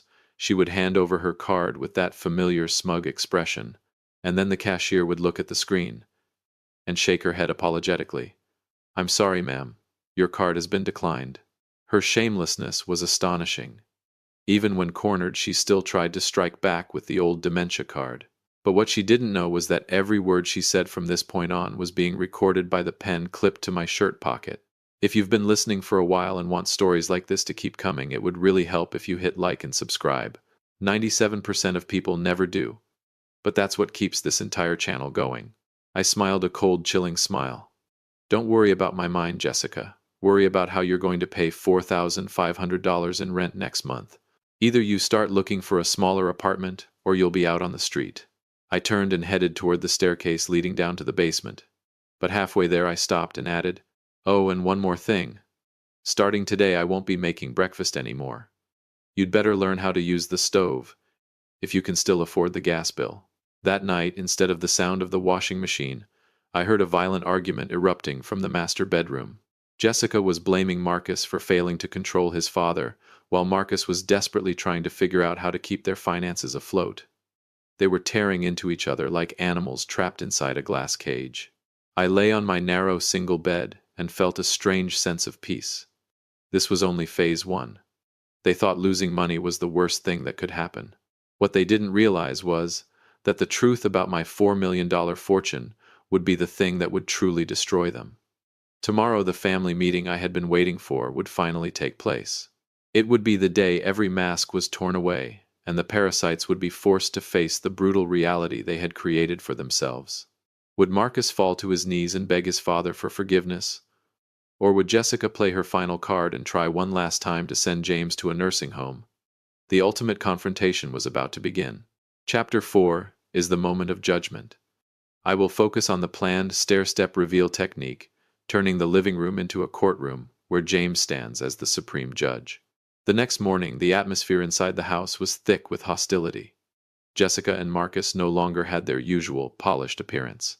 They sat at the dining table with dark circles under their eyes and stacks of unpaid bills piled in front of them. When I walked in, Jessica didn't scream this time. She looked at me the way a snake looks just before it strikes. She pushed a sheet of paper across the table toward me. It was a psychiatric evaluation request stamped by a private clinic, a place I was certain she had bribed with the last bit of money she had left. You've gone too far, James, Jessica said, her voice trembling with anger, though she tried to sound triumphant. We've already contacted Sunset Manor. They'll be here tomorrow morning to take you for treatment. If you're smart, you'll give us $5,000 right now to pay off these debts, and maybe I'll consider arranging a nicer room for you there. Marcus stared down at the floor and muttered weakly, Dad, this is for your own good. You're losing control, and we need to protect the family's assets. I didn't respond. Instead, I slowly placed a black leather briefcase on the table. I opened the lock and the sharp click echoed through the silent room like the sound of a gun being cocked. I pulled out the first document. They thought I was a stray dog they had taken in, but they had no idea I was the one holding the winning hand. This, I said, placing the paper on the table, is the certificate of land use rights and home ownership. You say you want to protect the family's assets. Then take a good look at who the sole owner of this $1.2 million house really is. Not Marcus. Not Jessica. Me, James Pierce. And this morning I filed an eviction request with the court. Jessica's face drained of color. She grabbed the document with trembling hands, her expression shifting from pale to ghost white. Marcus's mouth fell open. But when we bought the house, you said it was a gift to us, he stammered. A gift of use, not ownership, I replied coldly. And that privilege ended the moment you turned your father into a basement butler. But that's not all. I pulled out the second document. These are detailed statements from 3 different banks. My current total balance is $3,782,000. For the past 3 years, I've spent more than $300,000 just to maintain your ridiculous, extravagant lifestyle. I'm not some confused old man who needs financial protection. I'm the man who has been feeding this rotten family while the two of you played dress-up as high society. Silence filled the room. Jessica stared at the unbelievable numbers on the bank statement. The greed in her eyes suddenly transformed into a nauseating display of fake remorse. She tried to reach out and touch my hand, but I pulled away. Dad. Marcus stammered, his voice breaking. We didn't know. We're truly sorry. We'll make it right. We'll move you back to the master bedroom immediately. I looked at my son and felt something deeper than anger. Pity. You're not sorry because you mistreated me, I said calmly. You're sorry because you accidentally mistreated a millionaire. And now I continued. Here's the final card. I placed the recorder on the table and pressed play. Jessica's cold voice filled the room. We can declare him legally incompetent. Once that happens, his entire investment portfolio will belong to us. Sunset Manor will make sure he never walks out and causes trouble again. Jessica collapsed into her chair, the color draining from her face. Marcus looked at his wife as if he were seeing a stranger, but I knew he was just as guilty through his silence. You were planning to use my own money to lock me in a nursing home, I asked. Every word landed like a stone on their chests. You think my mind is broken? No. My mind is perfectly clear. Clear enough to record this betrayal. I've already sent that recording along with evidence of elder abuse to my lawyer and the police. If you've listened this far, do us one small favor. It only takes a second. Subscribe. A lot of people watch without doing it, but it means a lot to this channel. Jessica suddenly jumped to her feet, screaming like someone losing her mind. You can't do this. You're his father. You can't throw us out onto the street. I stood up and calmly gathered my papers. There was no warmth left in my eyes for this woman. I'm not throwing you onto the street, I said quietly. I'm simply giving you the freedom you've always wanted. Freedom from my support. Freedom to earn your own living. I looked at Marcus one last time. Your car will be repossessed this afternoon. Your credit cards are dead. And by the end of the weekend, the locks on this house will be changed. You have 48 hours to pack your things. Then I turned and walked up the stairs, not down to the basement, but straight into the master bedroom. For the first time in 3 years, I walked like the true owner of this house. Downstairs, the shouting and crying erupted again. But this time it didn't bother me. The game was over, the masks had fallen, and justice, late though it was, had been delivered with the cold precision of numbers. What do you think about the way James turned the tables? Will Jessica accept defeat? Or is she planning one last move during those final 48 hours? The truth revealed in the final chapter may make you rethink the true value of family. This final chapter will be a cleansing of James's soul and a fitting sentence for the greedy. We will end this journey with a feeling of peace. Powerful and well-earned. 48 hours passed like a quiet purge. The mansion that once echoed with the fake laughter of upscale parties was now filled only with the sound of packing tape sealing cardboard boxes and the tired echoes of arguments. Jessica, the woman who once treated me like a ghost in the basement, chose the most cowardly path. Instead of kneeling down to apologize and ask for mercy, she packed up the last of her designer belongings and disappeared in the middle of the night, leaving behind a divorce paper for Marcus. Greed had been the only glue keeping her there. And when the money stopped flowing, she vanished like smoke. Marcus stood in the empty living room watching the taxi that carried his wife away. He looked 10 years older, his shoulders slumped under the weight of reality.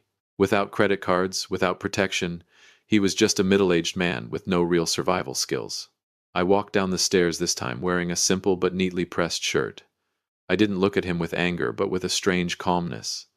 Marcus looked up, his voice hoarse. Dad, I've lost everything. She's gone. What am I supposed to do now? I poured a glass of water and placed it on the oak table that I had paid for with my own hands. You haven't lost everything, Marcus, I said quietly. You still have your hands, and you still have a name that hasn't been written in the black book of the law. I won't throw you out onto the street immediately, but you will live in the basement. Marcus stared at me in shock. I continued firmly. You'll stay in the room next to the washing machine. You'll get a job, any job, and you'll pay me $2,000 in rent every month. If you're late, even one day, the door will be locked. If you complain once you're out, this is the only way you'll find the identity of the man you lost during those years of blind indulgence. For the first time in many years, I saw Marcus cry. Not the fake tears of manipulation, but the tears of a child who had finally realized how terribly wrong he had been. Without saying a word, he picked up his suitcase and walked down to the basement, the place that had once been my home. I returned to the master bedroom and opened the windows wide, letting the sunlight pour in. I took out the photograph of my wife and placed it carefully on the dresser. I had kept my promise to her. I didn't allow our son to become completely ruined, but I also refused to let myself be trampled. Subscribe to the channel so you won't miss more hard-earned lessons about dignity, family, and the true cost of betrayal. My story may make many people angry, but it carries a harsh truth about life. Respect is not something you can simply grant yourself, it has to be earned. And sometimes in order to protect love, you must learn to use the firmness of money and the power of the law. To those of you who have followed this story, I want to share a few lessons from a man who has lived nearly an entire lifetime. First, kindness without boundaries only feeds the ungrateful. Never confuse compassion with weakness. The moment you allow someone to cross the line of your self-respect, you are teaching them how to trample on you. Second, money is only a tool, but the way you use it reveals your true character. Jessica and Marcus saw the numbers, but they were blind to the value of the man who created them. Never bite the hand that feeds you, because when that hand closes into a fist, the price you pay will be total collapse. Finally, family is meant to be a place of love, not exploitation. $1 million mansion can never become a home if it is built on lies and cruelty. I looked down at the garden where Emma and Jake were playing together. I had reclaimed my right to be their grandfather. I will teach them the value of hard work, the importance of gratitude, and the truth that respect is not something you can simply claim, it must be earned. My name is James, and this is the story of my justified revenge on Dad's real-life revenge. Thank you for listening and staying with me until this final moment. Remember this in life: you can choose to be anyone, but choose to be a person of character. I'll see you again in the next stories. Just one seat at the graduation ceremony showed me exactly where I stood in my own family. It began with a phone call I was never supposed to overhear, and ended with a silence so heavy it crushed everything inside me.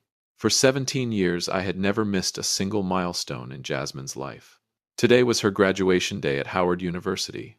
I woke up at 5 in the morning. I carefully ironed my best shirt.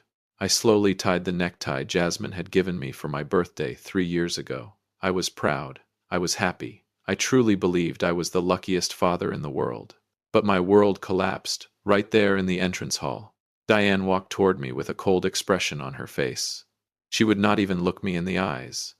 She handed me a small piece of paper and whispered in a quiet but merciless voice, "You should sit in the backup seats at the back. The front row belongs to Marcus. Jasmine needs graduation photos with her real father. Having you there would ruin the perfect family picture." Her words stabbed straight into my chest. I stood frozen among the crowd. I looked down at the ticket in my hand. Seat 15. The very last row. The place reserved for unwanted guests. The place hidden behind the bright stage lights. Up front, Jasmine was smiling brightly in her graduation gown. She threw her arms around Marcus, the man who had not paid a single dollar in child support for 17 years. The man who only showed up after all the hard work was already done. "Dad, I did it!" Jasmine shouted happily. And she was not talking to me. I stood there, holding a bouquet of deep red roses.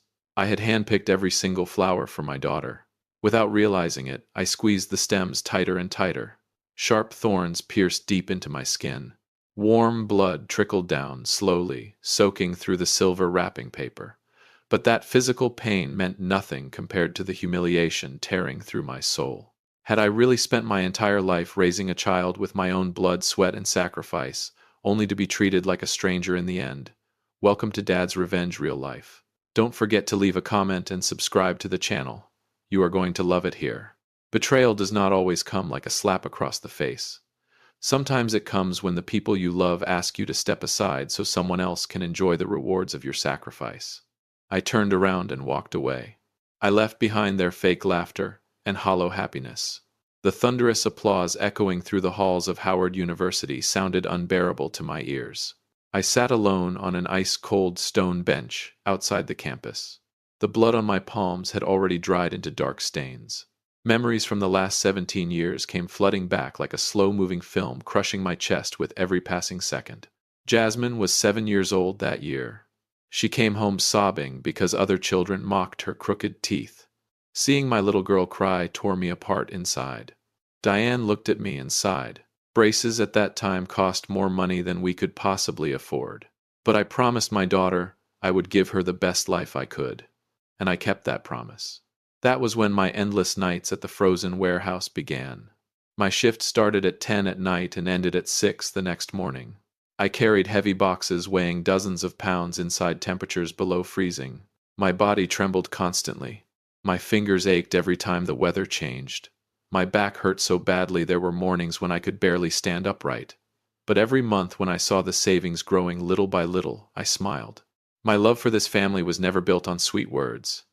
It was written in cold numbers on bank statements. Numbers bought with my sweat and blood. I denied myself everything so Diane and Jasmine could live comfortably and never feel inferior to anyone else. I believed my sacrifices were building a strong and loving home. But I was wrong. I was building a magnificent castle on sand. And sand always washes away. Today's betrayal was not sudden. It had been growing quietly for 17 years, fed by my own silence and tolerance. They had become so used to receiving my sacrifices that they no longer saw them as sacrifices at all. To them, my pain had become normal, expected. If you have ever felt taken for granted after giving someone everything, you had hit the like button. I slowly stood up. Then I threw the blood-stained bouquet of roses into a trash can beside the road. My patience had finally reached its limit. Did they really think I would continue sacrificing myself quietly in the shadows forever? No. My plan to reclaim justice began at that exact moment. The train of their perfect lives was about to crash downhill. The second the silent driver me finally let go of the wheel. I drove back to our house. My mind was completely numb, but my chest burned with rage. For 17 years I had lived inside a world built on cruel contradictions. I finally realized that I had only ever been the silent worker behind the curtain while someone else played the hero making empty promises. When Jasmine was 14, she dreamed of joining the city's professional ballet academy. The tuition for that prestigious arts program was outrageously expensive. Marcus showed up one evening carrying a bright red rose. He smiled confidently and promised Jasmine he would pay every cent of her tuition. Jasmine nearly exploded with happiness. She threw her arms around him, took pictures together, and posted them all over social media. Thousands of people liked the photo beneath the caption, "The best dad in the world." But 3 days later, the tuition bill arrived at our house. Marcus blocked Diane's phone number. Then he disappeared, without a trace. I was the one who quietly pushed my only motorcycle to a pawn shop and sold it to pay for Jasmine's classes. For an entire year, I walked to work through rain, snow, and freezing winds because I no longer had a vehicle. Jasmine never knew the truth. She still believed the money came from Marcus. And I stayed silent because I did not want to destroy the image of her biological father in her heart. My sacrifices had slowly turned me into air inside that house. And air is invisible. Nobody notices air until they start suffocating. Diane and Jasmine were always dazzled by Marcus's flashy promises and fake charm. They treated my sweat, exhaustion, and money as something ordinary, something expected. When Marcus bought a cheap bracelet, they treasured it like priceless gold. When I provided an entire stable life, they treated it as nothing more than the duty of a servant. This injustice had to end. Marcus's fake brilliance and their endless ingratitude had pushed me to the edge. They had no idea that the true face behind all those promises was about to be exposed in the most brutal way possible. And this was only the beginning. The breaking point came when Jasmine received her acceptance letter to Howard University. The tuition was an enormous burden. And just like every other time, Marcus appeared right on cue. He promised he would take care of everything. But 1 week before enrollment, he suddenly vanished again. He sent a short message claiming his investments had failed and that he was bankrupt. Jasmine cried until her eyes were swollen. Diane nearly lost her mind with panic. And once again I stepped in to carry the weight they could not bear. I made the decision to withdraw every dollar from the retirement fund I had spent half my life building. That money was supposed to protect me in old age. My hands trembled as I signed the withdrawal papers, but my heart felt strangely calm. I believed this sacrifice would finally prove the depth of my unconditional love. I believed they would finally understand who had truly stood beside them whenever storms came crashing down. I was wrong. That retirement fund bought me nothing except a betrayal so cruel it had been planned long before I ever discovered it. 1 week before the graduation ceremony, I came home earlier than usual because of severe back pain. The house was quiet. Then I heard whispers coming from the master bedroom. It was Diane. She was speaking to Marcus on the phone. I froze in the hallway outside the door. Diane lowered her voice and said softly, "Don't worry. Everything is going exactly as planned. Once Jasmine graduates, we can finally push that troublesome old man out of the family picture. Without his money, Jasmine never would have finished college anyway. But now she has a good job in the city. He's no longer useful to us." My entire body went numb. Then Diane continued, "We'll move into the new apartment Jasmine rented. You'll finally get to stand beside your daughter as the official father at all the high-class parties. And don't worry about this house. I'll force him to sign it over to me." Every word poured into my soul like freezing water. My ears rang. My heart stopped beating. The woman I had loved and protected for 17 years saw me as nothing more than a machine for money. They had waited for me to bleed myself dry so they could throw me away like a worthless rag the moment they no longer needed me. Do not scream so people can see your pain. Stand up and walk away the moment the graduation ceremony of exploitation begins. Hit like if you agree. That was the moment my patience finally died. The fragile contract called family had already been torn apart by their own hands. I did not cry. I smiled coldly in the darkness. They wanted to erase me from their perfect picture. Fine. But before I stepped out of that picture, I was going to burn the entire canvas to the ground. That night I began preparing a graduation gift that Diane, Jasmine, and Marcus would remember for the rest of their lives. I walked out of the halls of Howard University in complete silence. I did not wait for the graduation ceremony to end. I did not look back at their glowing smiles even once. That night I sat alone in my office.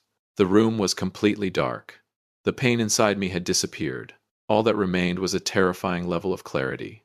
I picked up my phone and made 3 calls before dawn. The first call was to the property management company. I was the sole leaseholder for the luxury apartment Jasmine had rented downtown. In a cold and steady voice, I requested the immediate termination of the lease agreement. I agreed to forfeit the security deposit. The apartment would be reclaimed by the end of the month. Jasmine would no longer have a beautiful place to move into with her wonderful biological father. The second call was to the bank. I ordered every supplementary credit card belonging to Diane and Jasmine to be frozen immediately. For 17 years, they had used my money for designer clothes, luxury dinners, and glamorous lifestyles. As of tonight, that river of money had officially dried up. I was no longer the devoted husband. I was now a man, enforcing ownership over what belonged to him. The final call was to a real estate agency. The house we lived in had always belonged entirely to me long before the marriage.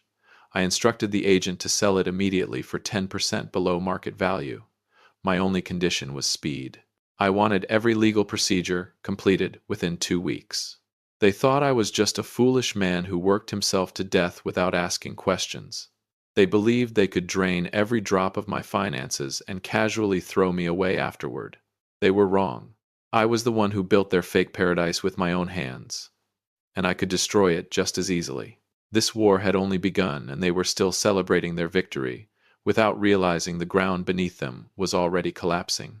Tomorrow morning, when the sun rises, Diane and Jasmine will receive their first brutal slap from reality. Are you curious to see how they react when they realize the gold mine they despised has officially closed forever?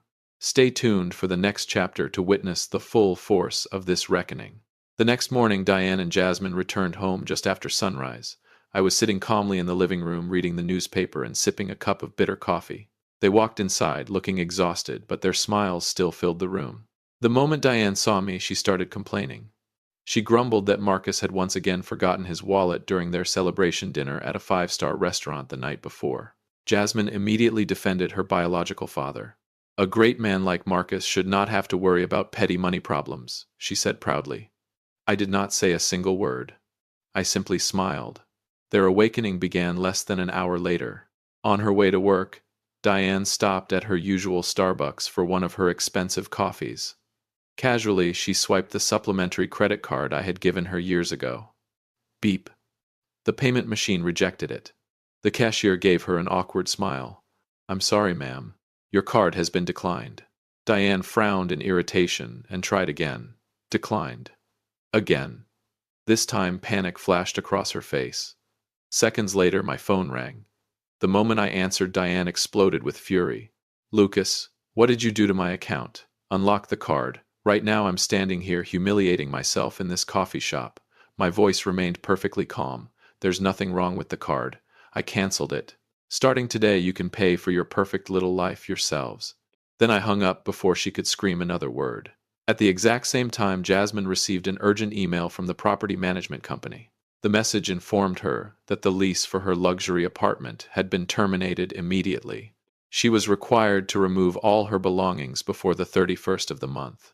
That was when real panic finally began spreading through both of them. For the first time in years, they realized the invisible support system surrounding their lives was disappearing piece by piece. The glamorous mask they wore so proudly was slowly being ripped away layer after layer. But this was only a light appetizer before the real punishment began. Tonight's confrontation at the dinner table would expose every ugly truth completely. Did they really believe they could corner me so easily? Then they should prepare themselves for the final audit from the man they once called the troublesome old burden. That night, the family dinner table turned into a cold execution chamber. Diane and Jasmine stormed into the house with fury burning across their faces. They slammed their hands onto the table and shouted directly at me.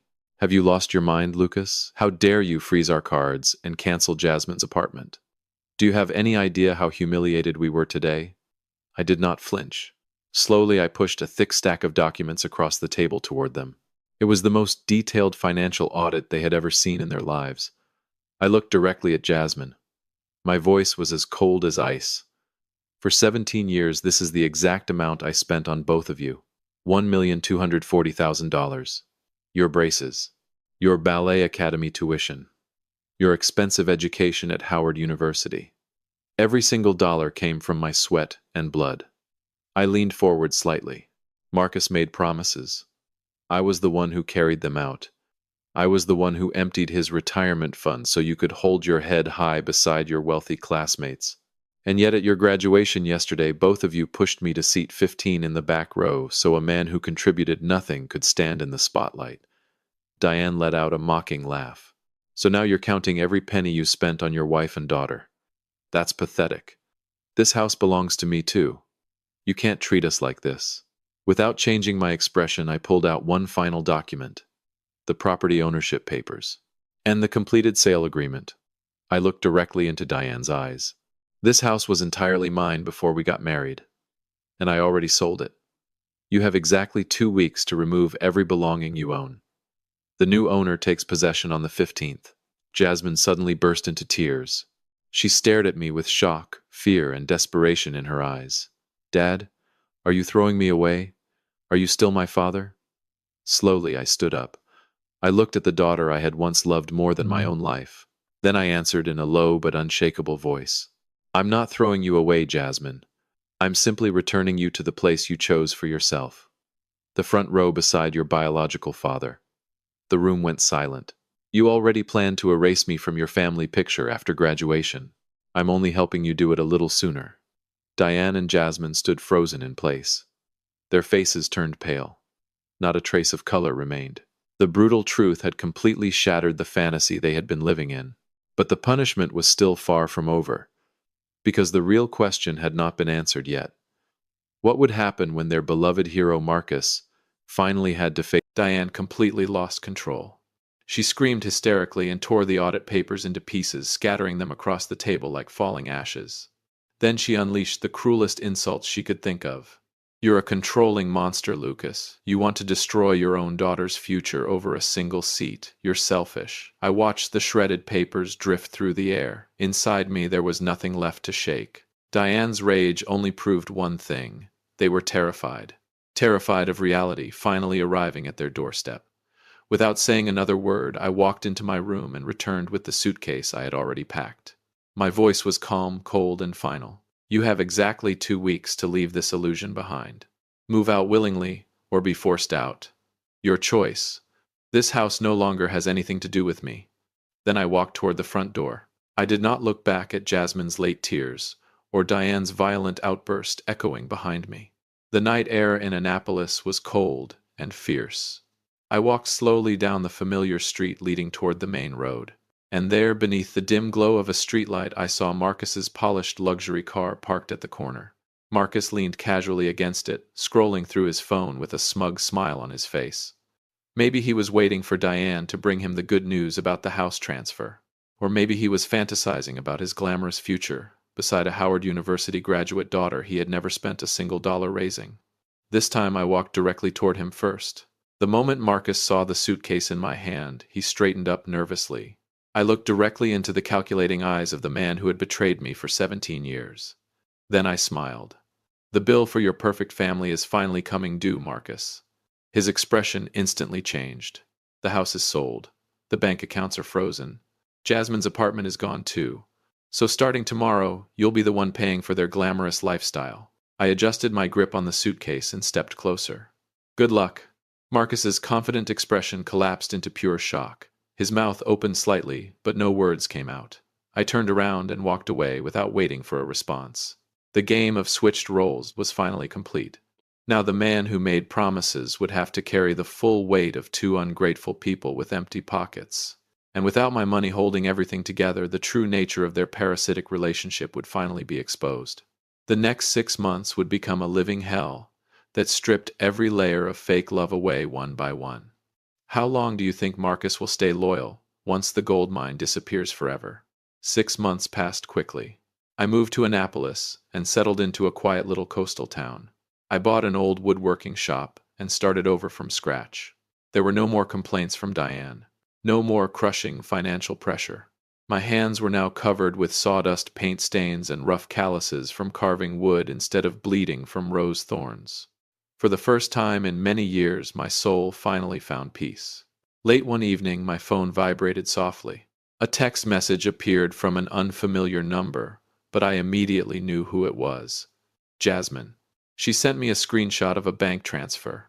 $500. Below it was a short message. Dad, this is my first paycheck. I'm sending you a small part of it to repay what I owe you. I'm sorry for everything that happened. I hope you stay healthy. I stared silently at the screen for a long time.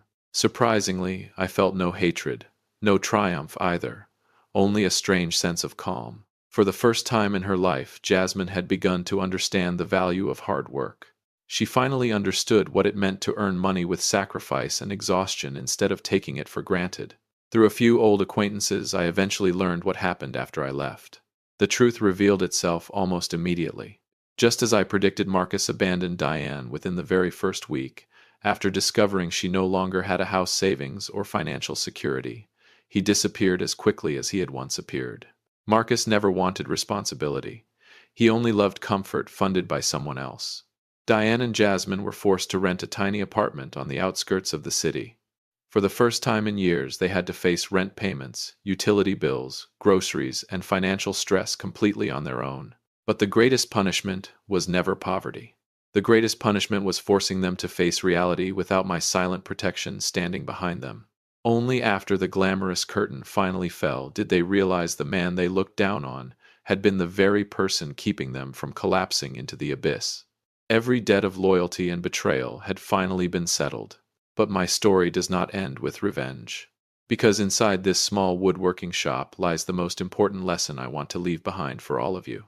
Stay with me for the final reflections, because if you are also living through injustice, abandonment, or silent sacrifice, you may discover the path that finally sets you free. The soft scent of pine wood drifted through my small woodworking shop in Annapolis. The golden evening sunlight stretched across the handcrafted benches I had built with my own hands. I wiped the sweat from my forehead and quietly admired my work. After 17 long years, my journey had finally ended in a silence filled with dignity. I may have lost a fake family, but I finally found myself again. Standing inside this workshop, I learned 3 painful lessons about life. The first lesson is about self-worth. Never measure your value based on the approval of ungrateful people. The second lesson is about respect. Love without respect is nothing more than a cruel form of emotional parasitism. And the final lesson is about kindness. Never allow your kindness to become an unlimited free service. The more easily you sacrifice yourself, the more people begin to treat your pain as your obligation. I looked at the simple wooden chair I had just finished building. It stood firm and strong. It was not sitting in seat 15 behind anyone else's spotlight. It belonged on a stage built by my own hands. If people refuse to give you the seat you deserve, then build your own stage. Do not beg for pity. Do not tolerate humiliation just to preserve the illusion of a happy family. My story is a warning to everyone, silently sacrificing themselves in the dark. Your silence does not make selfish people grateful. It only feeds their greed.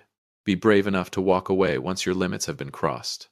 Join our community by hitting the like button and subscribing for more real, emotional, and hard-hitting family stories. And as always, thank you for being part of this space. I turned off the lights and closed the door to the workshop behind me. The streets of Annapolis were glowing beneath the night sky. And for the first time in many years, I walked forward feeling completely free. My real life was only beginning now.